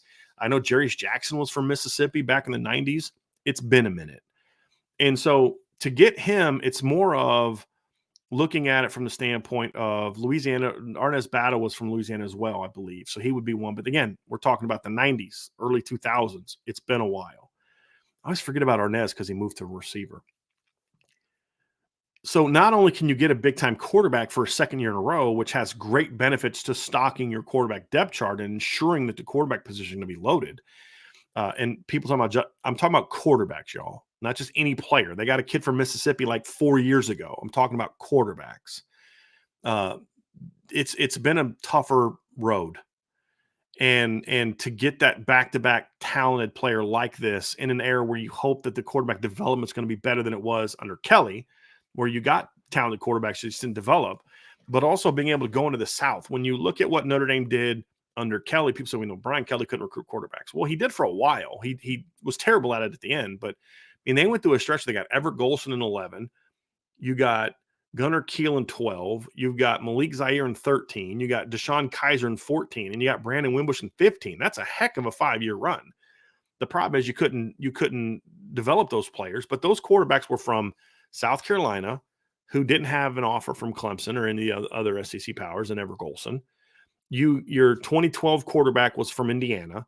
Your 13 and 14 quarterbacks were from Ohio, and your 15 quarterback was from a private school in New Jersey.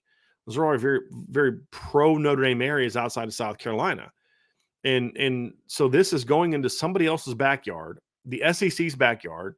You're going to have to beat Lane Kiffin out for him. You're going to have to beat Josh Heupel out for him. That, to me, says a lot about Notre Dame's ability to recruit at an elite level at the position that's most important to recruit at an elite level if you're Notre Dame. So that's a very, very telling recruitment. Number 2 for me is Talon Taylor from Geneva, Illinois. Geneva is a very close region to Notre Dame. It's 2.5 hours away. It's considered a backyard area for Notre Dame. There's no doubt. But here's the deal. Notre Dame has not consistently gone and landed big-time players from their backyard. They did that with Cam Williams recently. That's a big one. But let's not forget that Cam Williams wasn't considered a big-time player when Notre Dame got him. He's turned into one. So that made it a smart pickup for Notre Dame.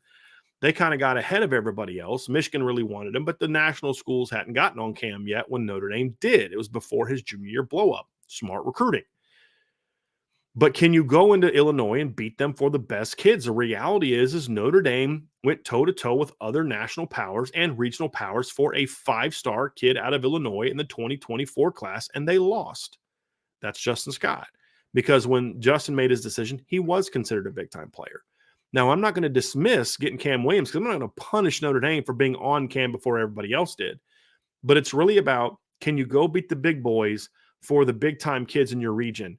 And the track record from Notre Dame has been a little bit spotty in that regard in the last couple of years. And what Notre Dame needs to get to, it's been that way for a while now, what Notre Dame needs to get to is when there's a kid from basically what you need to do if you're Notre Dame is you need to be able to take an imaginary wall, right? Remember, for any of you that watched the U documentaries, they called it the state of Miami.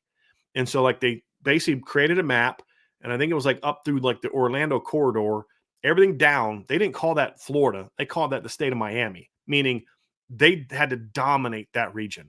For Notre Dame, you have to be able to take a map and essentially kind of put Chicago and the surrounding communities about 30 to 45 minutes out of Chicago, all the way down to Indianapolis, up through Fort Wayne and over to South Bend. And basically say, if there's a big-time player from that region, we get him. And to me, the 25 class is your next chance to prove that. And there's no player that's more important to that than Talon Taylor on offense. And then there's several reasons for that. Number one is this is what I just explained. But number two, you've got to get big-time skill players out of your backyard. It is hard for Notre Dame to get – it's harder for Notre Dame to get the big-time skill players for other states because most of those players are not in your backyard. You've got to go down to Georgia. You've got to go down to Florida. You got to go down to Texas. I mean, Notre Dame signed 4 really talented receivers in the in the class of 23. We love that receiver class. 3 kids from Texas and 1 kid from California. You look at the 24 class. You got 1 kid from Illinois, big-time player. The other kid was from Georgia. He ends up flipping to Georgia Tech. Why? Because he didn't want to go away from home, right? Well, that won't be a problem for Talon Taylor. And if you want to understand a little bit of that, go read Ryan's update, intel update on the Irish Breakdown message board, the Champions Lounge, because he talks about his visit plans and kind of what they are and those type of things. But there's no worry about Talon Taylor being if he commits to Notre Dame, why I don't want to be closer to home. Where's he going to go? Northwestern? You know what I mean? Like Notre Dame is close to home. So you don't have to worry about that. Your other commit in the class is from North Carolina. And so to me, when you've got a big time skill player in your backyard and you're going against Ohio State, guess what? Ohio State's cleaned your clock for those type of players. Clean your clock. Can you beat them for him? Can you beat Michigan for him, who's done very well in Chicago? The reality is if Justin Scott didn't pick Ohio State the day he committed, folks, I promise you, he wasn't picking Notre Dame. He was going to pick Michigan. So they fell behind both of those teams for Justin Scott. So to me, getting Talon Taylor is a bellwether recruitment because I would argue there's no natural pull to Notre Dame for Talon Taylor, meaning there's no family situation, there's no coach that played at Notre Dame, there's no other reason than just they're local, but you have to out recruit those teams. You have to give him a pitch that's going to work for him, and you've got to recruit your butt off. There's no. It's like with Bronte Johnson. Bronte wanted to go to Notre Dame from the beginning. It was about making it work, but he always wanted to go to Notre Dame. I think Talon Taylor, and we've got Ryan's in the bottom kind of doing producing, and I'm curious if he agrees with this comment or not. But to me, I think Talon Taylor likes Notre Dame. They're in his top group of schools, but there's not this natural affinity where like I grew up wanting to go to Notre Dame, and now they just need to not screw it up. It's he likes Notre Dame like he likes Michigan, like he likes Ohio State. It's more of a regional school along with others, but there's not this natural affinity for Notre Dame like Cam Williams had, like some other players had. They're going to have to win this recruitment. And so to me, that's going to be the thing that's going to be key because there's Georgia's after him, Oklahoma's after him, all these schools all over the country are after him. And right now, I do think Notre Dame is considered by a lot of people outside to be the team to beat. But the more teams realize Talon is a little bit more open than your typical player, and that's what happened with Justin Scott. Early on, a lot of big schools didn't get on Justin because they felt he was a Notre Dame lock.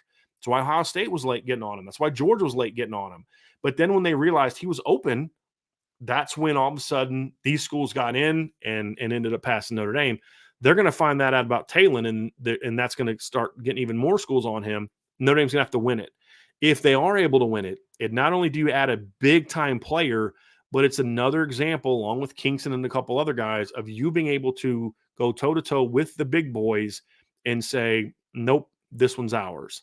And so to me, that's why that's a big bellwether recruit. I'm going to throw James Flanagan in there too, simply because I view James Flanagan as being closer to Emmett Mosley than, let's say, Bryce Young when it comes to the child of an alum. Meaning, the impression I get is that James is not going to pick Notre Dame because his dad played there. James is going to pick Notre Dame because he feels it's the best place for him. I would even argue, based on some intel that I've received over the last year, that initially I think there was a little bit of a hesitancy with Notre Dame because of the thought of, well, are they just recruiting me because my dad went there? I think he likes Wisconsin a lot. I know he likes Stanford a lot. And so to me, this is one where not only is it a need now because of what the most recent events at the position, but I think it's a recruit that you've got to really take steps towards locking down the Midwest. And these next two kids are going to be important to that. The other one being Owen Strebig. And the reason I'm putting these two kids together is, number one, I think they're both very talented players. They're two kids who like Notre Dame, but you have to win their recruitments. But the other thing is, if you look at the state of Wisconsin, in recent years, the state of Wisconsin has been producing a lot more high-level players. And if Notre Dame can dip into that state with some consistency, that's going to give you some dudes now. And you look at Billy Schrouth 2 years ago. You look at this upcoming class. You talk about the running back in 24, Corey Smith, who's going to Penn State, very talented player. There's some really talented players Wisconsin, I think, has produced 3 kids for Penn State's recruiting class, 2 or 3 kids for Penn State's recruiting class. If Notre Dame can start consistently getting the best of the best out of the state of Wisconsin, that's going to really increase their talent base, in my opinion. And if you can start going toe-to-toe with Luke Fickell in his backyard, that's another sort of bellwether recruitment for me that says this Notre Dame staff is really serious about getting things started. My 5th bellwether is a little bit of a different one. And this one is more about, it's not even a specific player. It's a position, and it's a couple players that I have in mind. What we don't know yet about this Notre Dame staff, and especially the offensive line coach, Joe Rudolph, is we know he can get kids kind of out of his backyard. Did that with Styles Prescott. We know he can have some success with kids that are in sort of the Notre Dame region. We're seeing that with Gearby Lambert. He went into Georgia and got a kid in Anthony Knapp. Okay, Southern kid. But again, you didn't beat any of the big boys. You didn't beat Georgia for him. You didn't beat Bama. You didn't beat Clemson. Those teams weren't recruiting Anthony Knapp. Notre Dame's going to have to prove they can go into non-Notre Dame areas and get big-time offensive linemen. Now, it's not so much that you have to do it from a volume standpoint.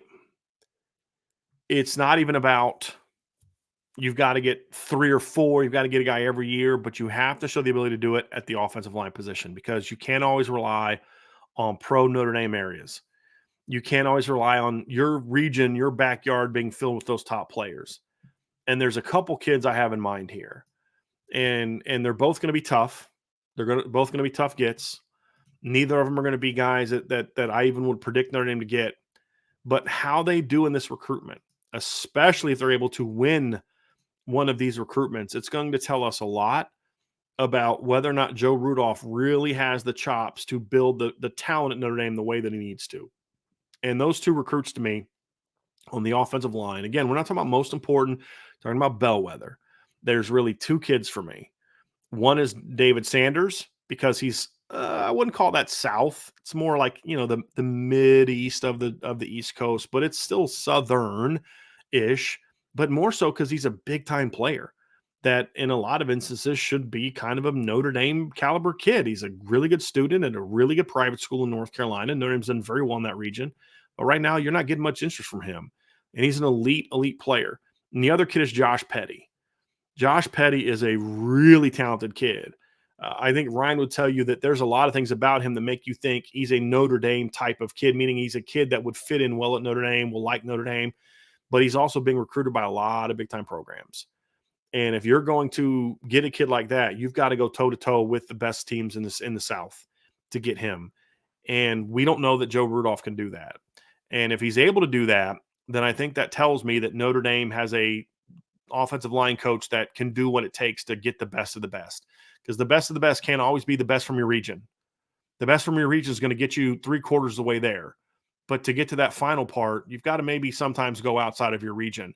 When you look at some of the big time offensive lines that Notre Dame has had, a lot of times there's been that kind of guy. Not always, but you look at the 2017 offensive line.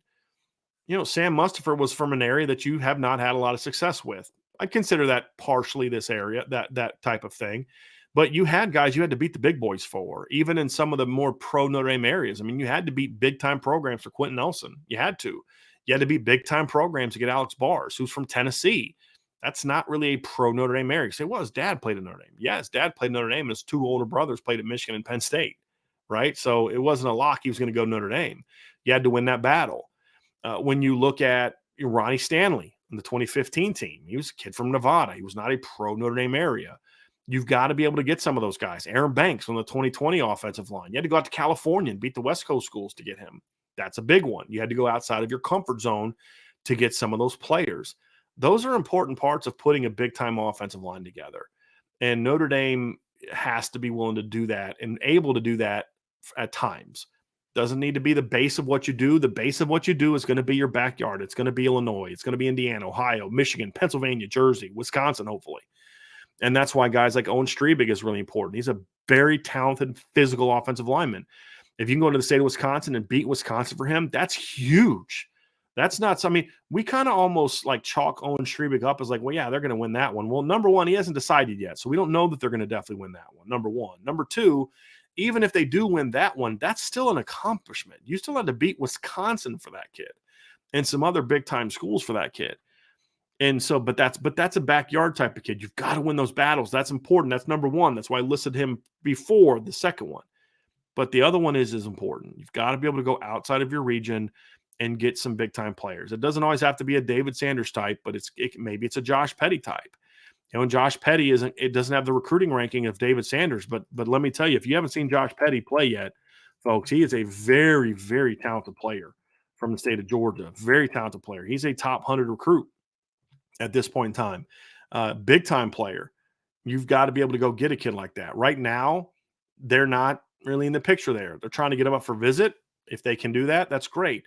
But there are other guys like that if they're able to get in with one of those two guys, or if there's another kid that gets on the board at some point in time and have success with those type of players, then Notre Dame's going to have a chance to have a really, really good offensive line situation moving forward, like from not just a coaching standpoint, but also from an elite talent standpoint. So those are my 5 bellwether recruits that are going to tell us a lot about the ability of this staff to go out there and put together another elite offensive class in the class of 2025.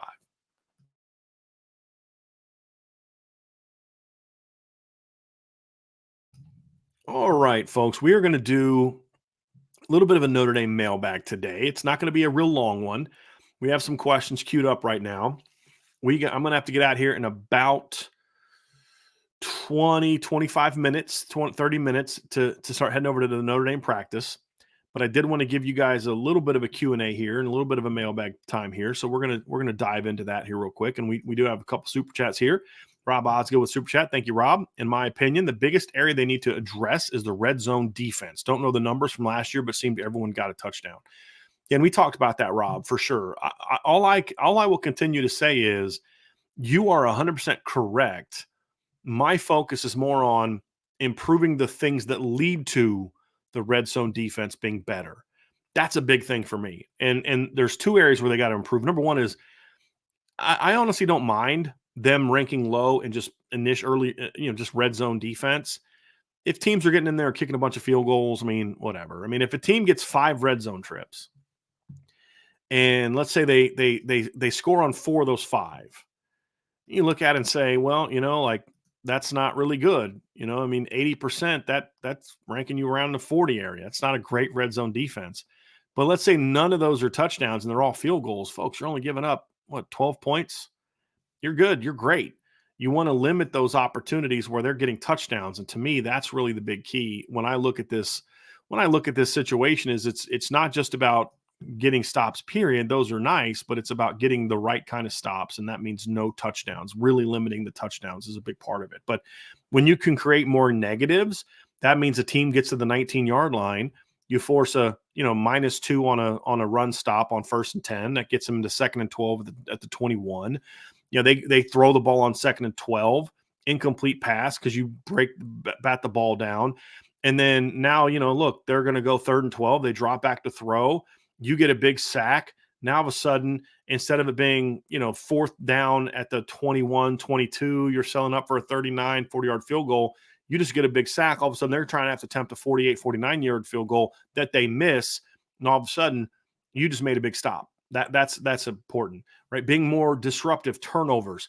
If you're a team that's very disruptive, getting your hands on a lot of passes, when you get into the red zone, those are going to lead to more turnovers because the field is so much more condensed. A batted ball, there's going to be a lot more DBs swarming around to try to make those plays on those footballs. So those things to me lead to success on 3rd down in the red zone, things along those lines, which is why I tried to kind of look at it the way that I looked at it. But thank you for your super chat. And it's also, you're spot on in your conclusion. Raymond Harden says, can't watch live, but still want to support. Catch up on the show later. Go Irish. Thank you, Raymond. Appreciate your support and also appreciate your super chat. Let's get back to the top. God, country, Notre Dame, and barbecue. Going into fall camp, I was more concerned about the defense. Now I'm more concerned about the offense based on what you know. Is that how you feel, or am I off base? No, I don't think you're off base. I think that you're reacting to the way that camp is being reported. I would say, look, there's 2 ways you can look at it. You can look at it this way and say, boy, I really thought the offense was going to be great and they're not playing great. And now I'm concerned about the offense.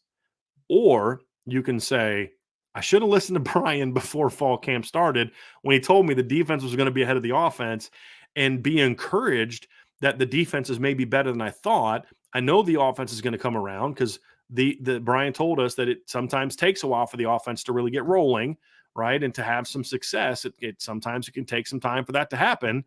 But you know what? They're going to be fine. And I'm really encouraged about how good the defense is. I would take more of that approach, to be completely honest with you, than I would be worried about the offense. Because look, if one side of the ball is great, then guess what? The other side of the ball can't be. I mean, that's just the reality of it. I mean, that's just where it's going to be. I mean, you just have to accept that reality.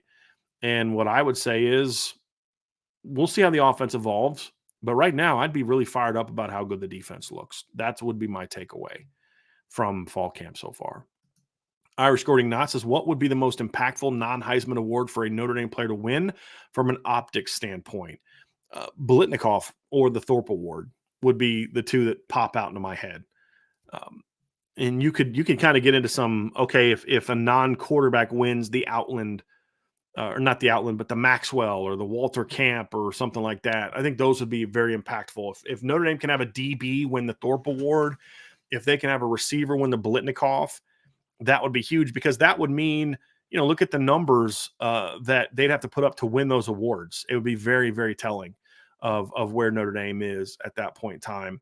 And so, to me, that's kind of what I want to see from them, if that's going to be impactful. Hey, Ryan, I'm actually able to pull these up, so if you can just keep starring, and then I'll go ahead and pull them up, and then that way you can keep working on what you're working on. I want to thank Ryan, by the way, because Ryan's the reason we can have a mailbag today, because I can't star stuff during the show. So Ryan was willing to jump on, be in the back end producing, starring these questions and doing all that stuff. So if you're enjoying today's mailbag as we continue to get into it, you can thank Ryan for the fact that we're able to have it. Irish Gordon Knott says, what's your favorite part of the off season and least favorite part? My favorite part of the off season is the end, because that means you start getting that. And I'm not being sarcastic here. I really mean that, because you're getting into that excitement for the season part, but you still have the optimism of the unknown, right? And now some people look at the unknown as like it stresses them out and they get negative. I've always kind of had more of an optimistic about the unknown. It's like it's that fun part of being a fan. Like, ooh, I'm excited. I can't wait to see what this team is going to be. And they're not quite to the season yet. It's still the off season, and that's kind of my favorite part for me because I just get really excited about it. And that's kind of, once fall camp hits, it's part of it, and then you hit that middle of camp where it's kind of dull, and then you get to the end of fall camp. So those 2 periods where it's just sort of the end of the off season, it's kind of, the off season from a not being in practice is when camp starts, and then the end of the off season, meaning the official end of the off season, which means games are going to start. So those are my 2 favorite times. My least favorite part is the summer, because you have to focus so much on recruiting. There's very little team stuff to actually talk about. Every single day, I get questions on Twitter or my DM or on the message board. What have you heard about the team? What have you heard about the team? What have you heard about the team? I'm like, they just started workouts 3 days ago, right? I mean, there's really not a lot to say. And it's just kind of dull, and there's just not a lot to report, and there's not a lot to talk about other than recruiting. And I just don't love talking about recruiting all the time, to be honest with you. We need to do it, and we'll do a great job at it. But just because of just the nature of recruiting now, and you get a commitment from a big time tight end, and he's calls Notre Dame your dream school, and then almost immediately starts kind of backtracking on it, and then starts saying things that are untrue, and you just kind of get kind of tired of it, to be honest with you. And that's why it's really my least favorite part of the offseason. T. Smith 0323. Does Sam Hartman teach or help Jared Parker when calling plays or knowing what to put out there, since Parker is young and Hartman is a 5th-year senior? Parker's young for an offensive coordinator, but I'm pretty sure Jared Parker's close to being twice Sam Hartman's age. So I don't think Sam Hartman's going to be teaching Jared Parker anything when it comes to play calling, other than things along the lines of, okay, what do you like? Right? A quarterback and a coordinator have to be really in tune to what the quarterback is comfortable with. A coach may like a concept. I love this concept on 3rd down, and I love running it out of this formation because I love reading this particular defender. But if your quarterback's not real comfortable reading that, you've got to be careful calling that in certain situations. And so you've got to really be in tune with your quarterback. So he's going to help you learn about him. Any quarterback is going to have some suggestions about plays during the game. Hey, coach, I really think we can hit this. And there always needs to be that type of communication. And if your if you really have faith in your quarterback, you may say, hey, look, I like what he's saying. It's part of our game plan. We've prepared for it. Let's go to that call now. But it's not about teaching Jared Parker anything. Sam Hartman's like 23, 24 years old. Jared Parker's in his 40s, and he played in the SEC. Right? He's not learning things from Sam Hartman in that regard. He'll learn things about Sam Hartman. And then there's just a natural communication between a quarterback and an OC at that point in time. Tim B, what is the average points per game needed to be at the top level? Again, Tim, I don't really think that's what I care about. It's not. I mean, last year, Ohio State had the number 2 scoring defense and offense in college football, and they lost the championship game. Tennessee had the number 1 scoring offense in the country last year, and they got their butts kicked by 2 teams who Notre Dame kicked their butts, right? I mean, Tennessee won 11-2 last year, blew out LSU, beat Alabama. They got their butts kicked by Georgia, and they got one team. They got their butts kicked by South Carolina. And Notre Dame outplayed South Carolina, right? They finished in a non-playoff game, right? USC, number 3 scoring offense in the country, not a playoff team. Number 5, Michigan or Alabama, not a playoff team. Number 6, Michigan scored 40 points a game, but guess what? Their defense couldn't make stops in the big games. That kind of stuff just doesn't matter as much to me. What matters to me is how you play in the big games. If I had to respect your question, if I had to put a number to it, I want Notre Dame to be at least 36 points a game this year. And again, I'm trying to take into account the fact that there's going to be some limited possessions this season. I want to see Notre Dame around 36 points per game. But as I pointed out, guys, they averaged 36.8 points per game in 2019, and their offense scored 17 points against Georgia and 14 against Michigan, and they lost both games. it doesn't matter. It's can you play well in the big games? If you're only 34 points a game, but you also score 34 against Ohio State, and you also score 34 against Clemson, you also score 34 against USC, then great. You're going to have a great offense. It's more about how you play in those big moments. But if I had to put a number on it, I'd say probably about 36. Defensively, I'd really like to get the defense to about 19 or lower. It's going to be hard to be a 14-point per game team when you've got USC, Ohio State, Clemson, Louisville, Duke, NC State, Wake Forest, and Pitt on your schedule. It's going to be really hard for you to be a 14-point per game team. It doesn't matter a whole lot to me. It's can you be 19 or below. I think ideal number is more 18 and below, 17 and below if you're really talking about being perfect. But again, are you keeping the points down in the big games? If you're giving up 19, 20 points a game and you're just consistently between like 17 to 24, somewhere in that range, and you end up averaging 20, 21, but every team you play is like 24 points or lower, you're going to be a really good team if your offense is any good. And it's just really about keeping the points down in the bigger games. That's going to be the key. Look, Notre Dame's defense in 2018, that was a heck of a defense that year. I mean, they were able to go out there in some big games and keep people down, but in the game that mattered most, they still gave up 30 points. I mean, that's kind of what it comes down to. So at the end of the year, they're giving up. What was their number at the end of the year? Notre Dame that year gave up 18 points a game that year, ranked 13th in the country. It's pretty darn good, but they gave up 30 points and over 500 yards in the game that mattered most and lost. Right. So that's going to be the key, is how do you play in the big games when there's more on the line? That's going to be the key for me.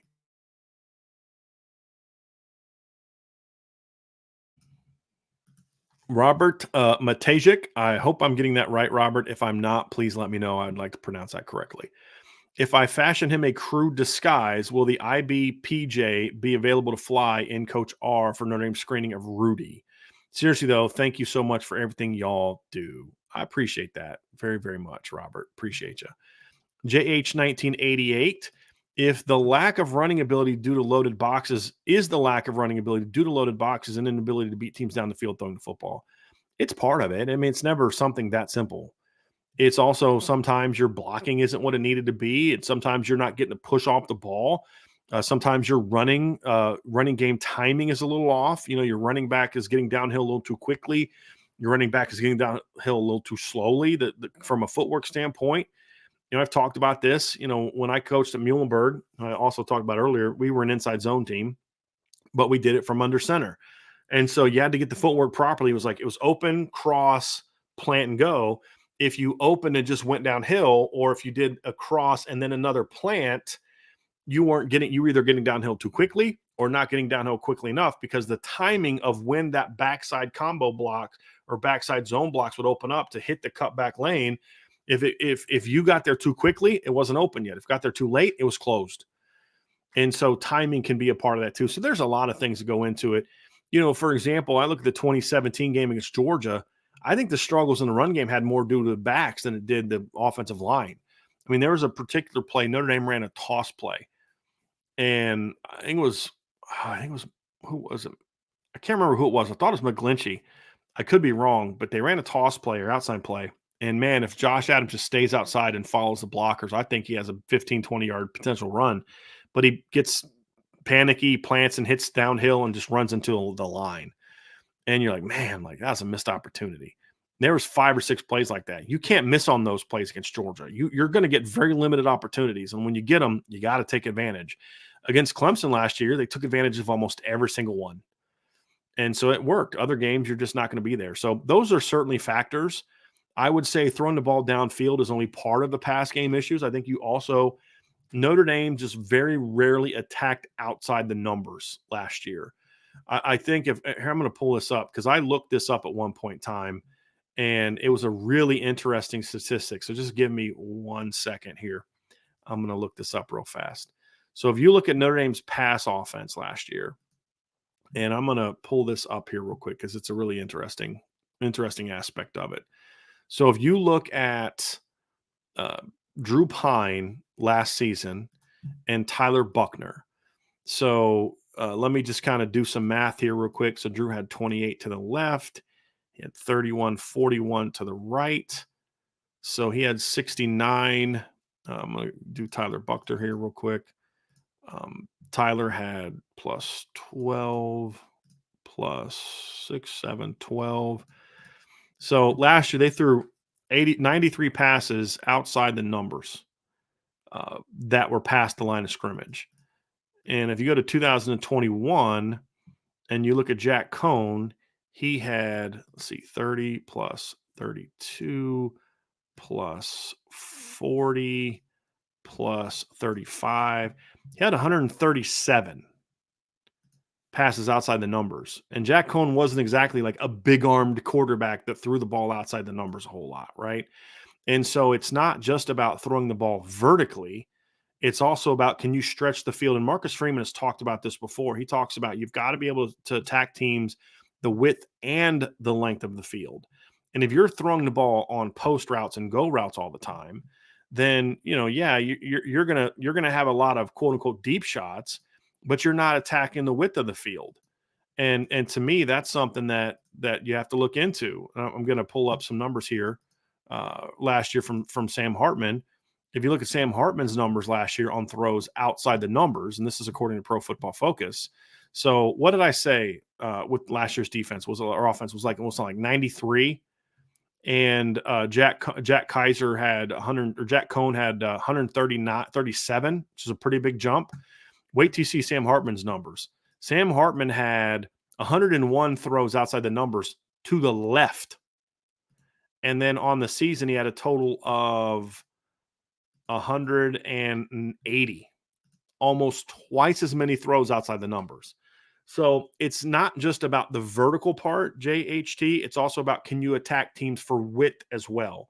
You've really got to make teams defend for width to help the running game, even more so than down the field. Now, if you're only width and not down the field, then teams can just play you more aggressively, play more cover one, come downhill more, take away your quick game, the quick slides, the bubbles, and things like that, and still then insert a safety into the box to help with the run game. So you have to be able to do both, but you can't ignore the width just for the sake of attacking down the field. You have to be able to do both effectively. JHT says, with the new scheme, will the new scheme get receivers the ball on the move to get more yak versus previous regime where it was catch and get tackled? I don't know. I hope so.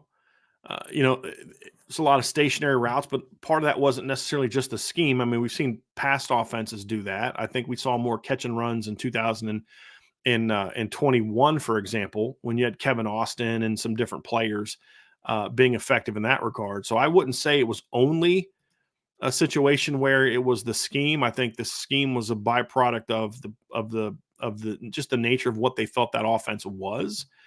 But the other part of it too is, honestly, I think part of it is just, I mean, you've got to do more, in my opinion, to get more. I'm just trying to think of a nice way to say it is, you've got to be able to have the players to do it, but you also have to have enough faith in your offense to say, hey, we have a quarterback, get the ball out there. And that's going to be part of it too. So, we'll see if they can do it more this year. I'm curious about it. If you look at, here's the back of my point. In 2021, Notre Dame's receivers had 1,947 yards after the catch. In 2022, Notre Dame's receivers had 1,468. It's about a 500-yard difference. And a big part of that, again, was not so much the scheme, but about the players. And that's just the reality of it. That's a big reason for that difference, and why one team had more of that than the others. I mean, the same scheme had 1,400 in 2020, very similar type of situation. So I think it had a lot to do more with the players than the scheme. But Notre Dame has never had a scheme that did a lot of get guys on the run, and I think they need to do more of it. But part of it is, when you have Miles Boykin and Chase Claypool, you're going to be doing more back shoulders and go routes and things where they're going to catch it and get tackled more so than, get them on crossers and overs and clear outs and things like that. This receiving core, I think, is more geared towards that. So I think it's also partly the personnel is set for that as well, more so than a lack of desire by the previous regime to do that per se. So it's kind of how I look at it. It's just a little bit of both. David Lowe asks, how involved do you think the tight end will be in this offense? Very. I think the tight end is still going to be a very important part of this offense. There's no doubt. I don't think they're going to forget about the tight ends just because of a new offense or quarterback. It'll still be, I mean, let's not forget the offensive coordinator is the tight ends coach. It's still going to be a part of it. Jason Smith asks, what does an analyst do for a team? Some places have legit head coaches come in as analysts. Does it differ from team to team? Are there NCAA rules on how much they can do with players? My understanding is analysts the only rules on analysts, I believe, is you can't do on-field instruction. I believe they can lead people in meetings. I believe they can talk with players off the field. I believe. I'm not 100% certain on that, but I believe they can. It depends on team to team. Some teams will have analysts do self-scouting the whole year. Some teams will have analysts do advanced scouting. Smart teams will have analysts that do both. Now, not the same coach will do both, but I'll have some analysts that I hire that do nothing but advanced scouting. What does that mean? So I'm getting ready to play, Navy the first game and Tennessee State after that. We've already kind of done some work on that. But I have a group of people that they're going to be the first couple weeks. They're going to be working on Ohio State. They're going to be working on USC. They're collecting data on future opponents all year. And as you get closer, you hit, okay, we're now 3 weeks away. This is now where your film time is being spent, is 3 weeks out or whatever. So you're always data collecting, but then the film will be. So then, so like after Notre Dame plays Central Michigan, you go in that Saturday night, Marcus Freeman will probably watch some film. I'd like for coaches to kind of just go be with your family, take the night off. But you come back in on Sunday, you grade the film. Some coaches will grade it on. I always graded it Saturday night because I just couldn't sleep until I graded the film. But you get in there Sunday, you kind of go over the film again with a little bit of a fresh perspective. Meet with your players, go over the film, break it down with them. Here's what you did well. Here's what we need to improve upon. Here's where we missed this. This is going to be the focus for this week. And then you have lunch, you come back from lunch, and it's diving into that next opponent. So what you need to have from your analyst is, okay, here's all the film cut-ups. Here's all the data breakdowns. Here's my report that's going to give you the tendencies that we've seen. It's going to give you some formational stuff. It's going to give you some of this, going to give you some of that. And it's all ready for me to sit down and start consuming. Then when I dive into the film, I've already kind of been steered in the direction of, hey, this is what we know we have. And that's why it's important to have analysts that you trust. And that's why, I don't know all the analysts and GAs, but I know one of the analysts is a guy that was basically the play caller for Old Dominion last year. He was the offensive line coach and then eventually became the OC for Old Dominion. So you've got a guy that's been a play caller at the Power Five, not Power Five, but the FBS level, who's an analyst for you. I think those are the kind of coaches that you need to have in those roles, guys that understand what it takes to put a game plan together that can help you do some of that advanced work. Some are doing it for the next opponent. And I think it's also important to have analysts that are self-scouting. Everything that they're doing is geared on who you are as a team. I need you as a smart analyst. This is why if I was doing it, I would always have an offensive analyst with a defensive background, because I want him studying my football team and my offense from a defensive perspective so he can say, hey, look, you guys got this tell. When you line up this way, if I'm a defensive coordinator, I know it's coming. Here's our tendencies. Here's different things that we can do. Here's something you could do would really hurt me because of this tendency you do. Here's a big tendency breaker. I think analysts have to do a lot of different roles. That's why it's better to have more so they can focus on specific things. You have this group that does advanced scouting. This group does self-scouting. This group does, whatever the case may be. I think that's a big part of what you're going to see them do. David Lowe says, do you think that from what you've seen from practices so far, this team has the potential to compete for a national championship? I haven't seen this team play anybody other than themselves. I really don't know. All I can tell you is that this is one of the teams I'm most excited about in a long time. I think the athletic talent is there. What kind of team will they be? You don't really know until they start playing games, but I am very excited about this football team. I'll say that. And I'll work through some of these questions here as we get, so we can get out of here, because I'm going to have to head over to practice here very soon. Peter Weber says, did you guys see Devin Ford's quote about Notre Dame being special? What do you all think are the top 3 under the radar things that make Notre Dame different and special compared to other places? Well, I think number one, just aesthetically, it's just a different looking, it's a beautiful campus. It's clean. It's manicured very well. It's green. You got some new age buildings. You've got some old school looking buildings. It's just aesthetically very pleasing. They emphasize different things at Notre Dame. Not always better, just different. There's an emphasis on the holistic approach that's better than some places, academically, socially, all those type of things. I think a lot of that is a part of it. What the third and then third is just the tradition, the uniqueness of the tradition in that, hey, we're not part of this, we're not part of that. We are our own brand.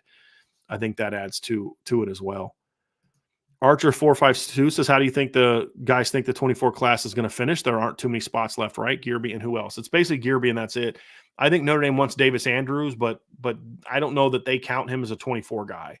That's more of a 26 guy because he's going to go on the mission. But I do know that he's right now listed as a 24 player that the Notre Dame staff likes a lot. There may be some evaluation during the season, Archer, and some kids come along. You know, they'll still work with on trying to get Caleb Beasley. There was a question about him, those type of things. But I think right now the focus is on getting Gearby and Davis Andrews and then focusing on 2025 and then keep the kids in the class that you have. That's going to be the key for this football team. Matthew Wyrick says, if we Notre Dame were able to get Carnell Tate, Sonny Styles, Peyton Bowen, and Keon Keeley, what would the floor be for this year? I would feel like all four would have an immediate impact. Thoughts? I'm sure. I mean, Carnell Tate would yeah. I mean, he'd be playing, no doubt. He'd be in the rotation. Sonny Styles, maybe. Peyton Bowen, he's in the rotation. Keon Keeley, he's in the rotation. I don't know that any of those guys would be starters. Maybe Carnell. I think Carnell actually might have a shot to win a starting job, maybe. But they'd all be depth players. They'd all be guys that would help them out. Would it change the floor? I don't think any of those guys change the floor. What I think those guys might do is change the ceiling of this team. It is like, you know, if Keon is this, if Carnell Tate is this, you know, they could become, you know, that. I don't think a freshman doesn't change the floor. A freshman changes the ceiling much more so than the floor. There's no doubt about that. Irish Gordian Knott says, Notre Dame football, how many practices does the media get to go to this year? It feels like you're getting to go to so many this year. Well, today will be the last one. It's about 10 or so. We only got to see 2 full practices, and that's really the ones you see the most from. But no, it's been nice that they've given us more access this year. Appreciate that. I do things a tad differently, but I'm not going to criticize them for giving us more access. It's appreciated. Andrew Kenny, wide receivers have been a huge talking point this offseason for Notre Dame. Which team secondaries on our schedule do you feel are going to give our wide receivers the most trouble? NC State's got a really good corner. I think they've got a pretty solid secondary as a whole. I cannot remember their corner's name, but they got a kid that's a really good all ACC caliber player corner, and his name escapes me. Maybe Ryan knows and he could put it into the chat, but they got a really good corner. Ohio State's secondary has a chance to be pretty good this year. I'm still not sold on it. Clemson's corners are pretty good. It's Aiden White is the guy that I'm thinking of. He said Shaheem Battle's the other kid, but Aiden White's the kid that I was thinking of. But yes, they have a pretty good. Thanks, Ryan. They have a pretty good secondary. Ohio State's got a chance to be good in the secondary. I believe that USC has one good safety. I don't know about the rest. I'm still not sold on the rest of their secondary right now. And then Clemson's got 2 pretty good corners. I think Clemson's secondary as a whole is shaky because I think their safeties are shaky. But honestly, outside of like the 2016 or 2015 safety tandem, which might have been their best, it was Jaron Kearse and TJ Green. Their safeties have been a bit of a question mark in a lot of years. I mean, Tanner Muse was not a great safety. He was okay. If you want to count Isaiah Simmons as a safety, maybe that's a little bit different. But there's been a lot of years. 2020, their safeties were shaky. Last year, their safeties were shaky. Decent run players, but not very good cover players. But I do like their corners. And that's the issue that a lot of people are worried about, right? It's that outside type of situation. That's right now. I mean, those are the ones that I'm primarily be concerned with. Let's get down here to we got some kicking questions. We'll get to those in future shows.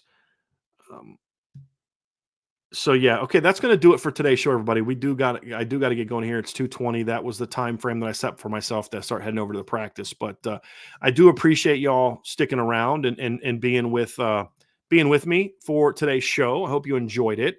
Got to talk a lot of Notre Dame football today, a little bit of recruiting, and then also do a mailbag. So it was I enjoyed it. Hope you guys enjoyed it as well. Tonight, we will have IB Nation Sports Talk. We'll have, I believe, their last midweek mailbag of the season, where we will be doing something a little bit different starting next week. Be a lot of fun. You'll still have a PM mailbag opportunity, but it won't be a mailbag only show. Ryan will be back tomorrow. We'll have a recruiting show tomorrow as well. And then, of course, Friday, we will have all our our Notre Dame football Friday free-for-all mailbag. So you definitely want to check that out as well. Lots going on the message board. Sign up for that. We'll definitely love to have you all. If you have not done it so far, jump on the message board. It's a lot of fun. We have some fun stuff planned for you during the season as well.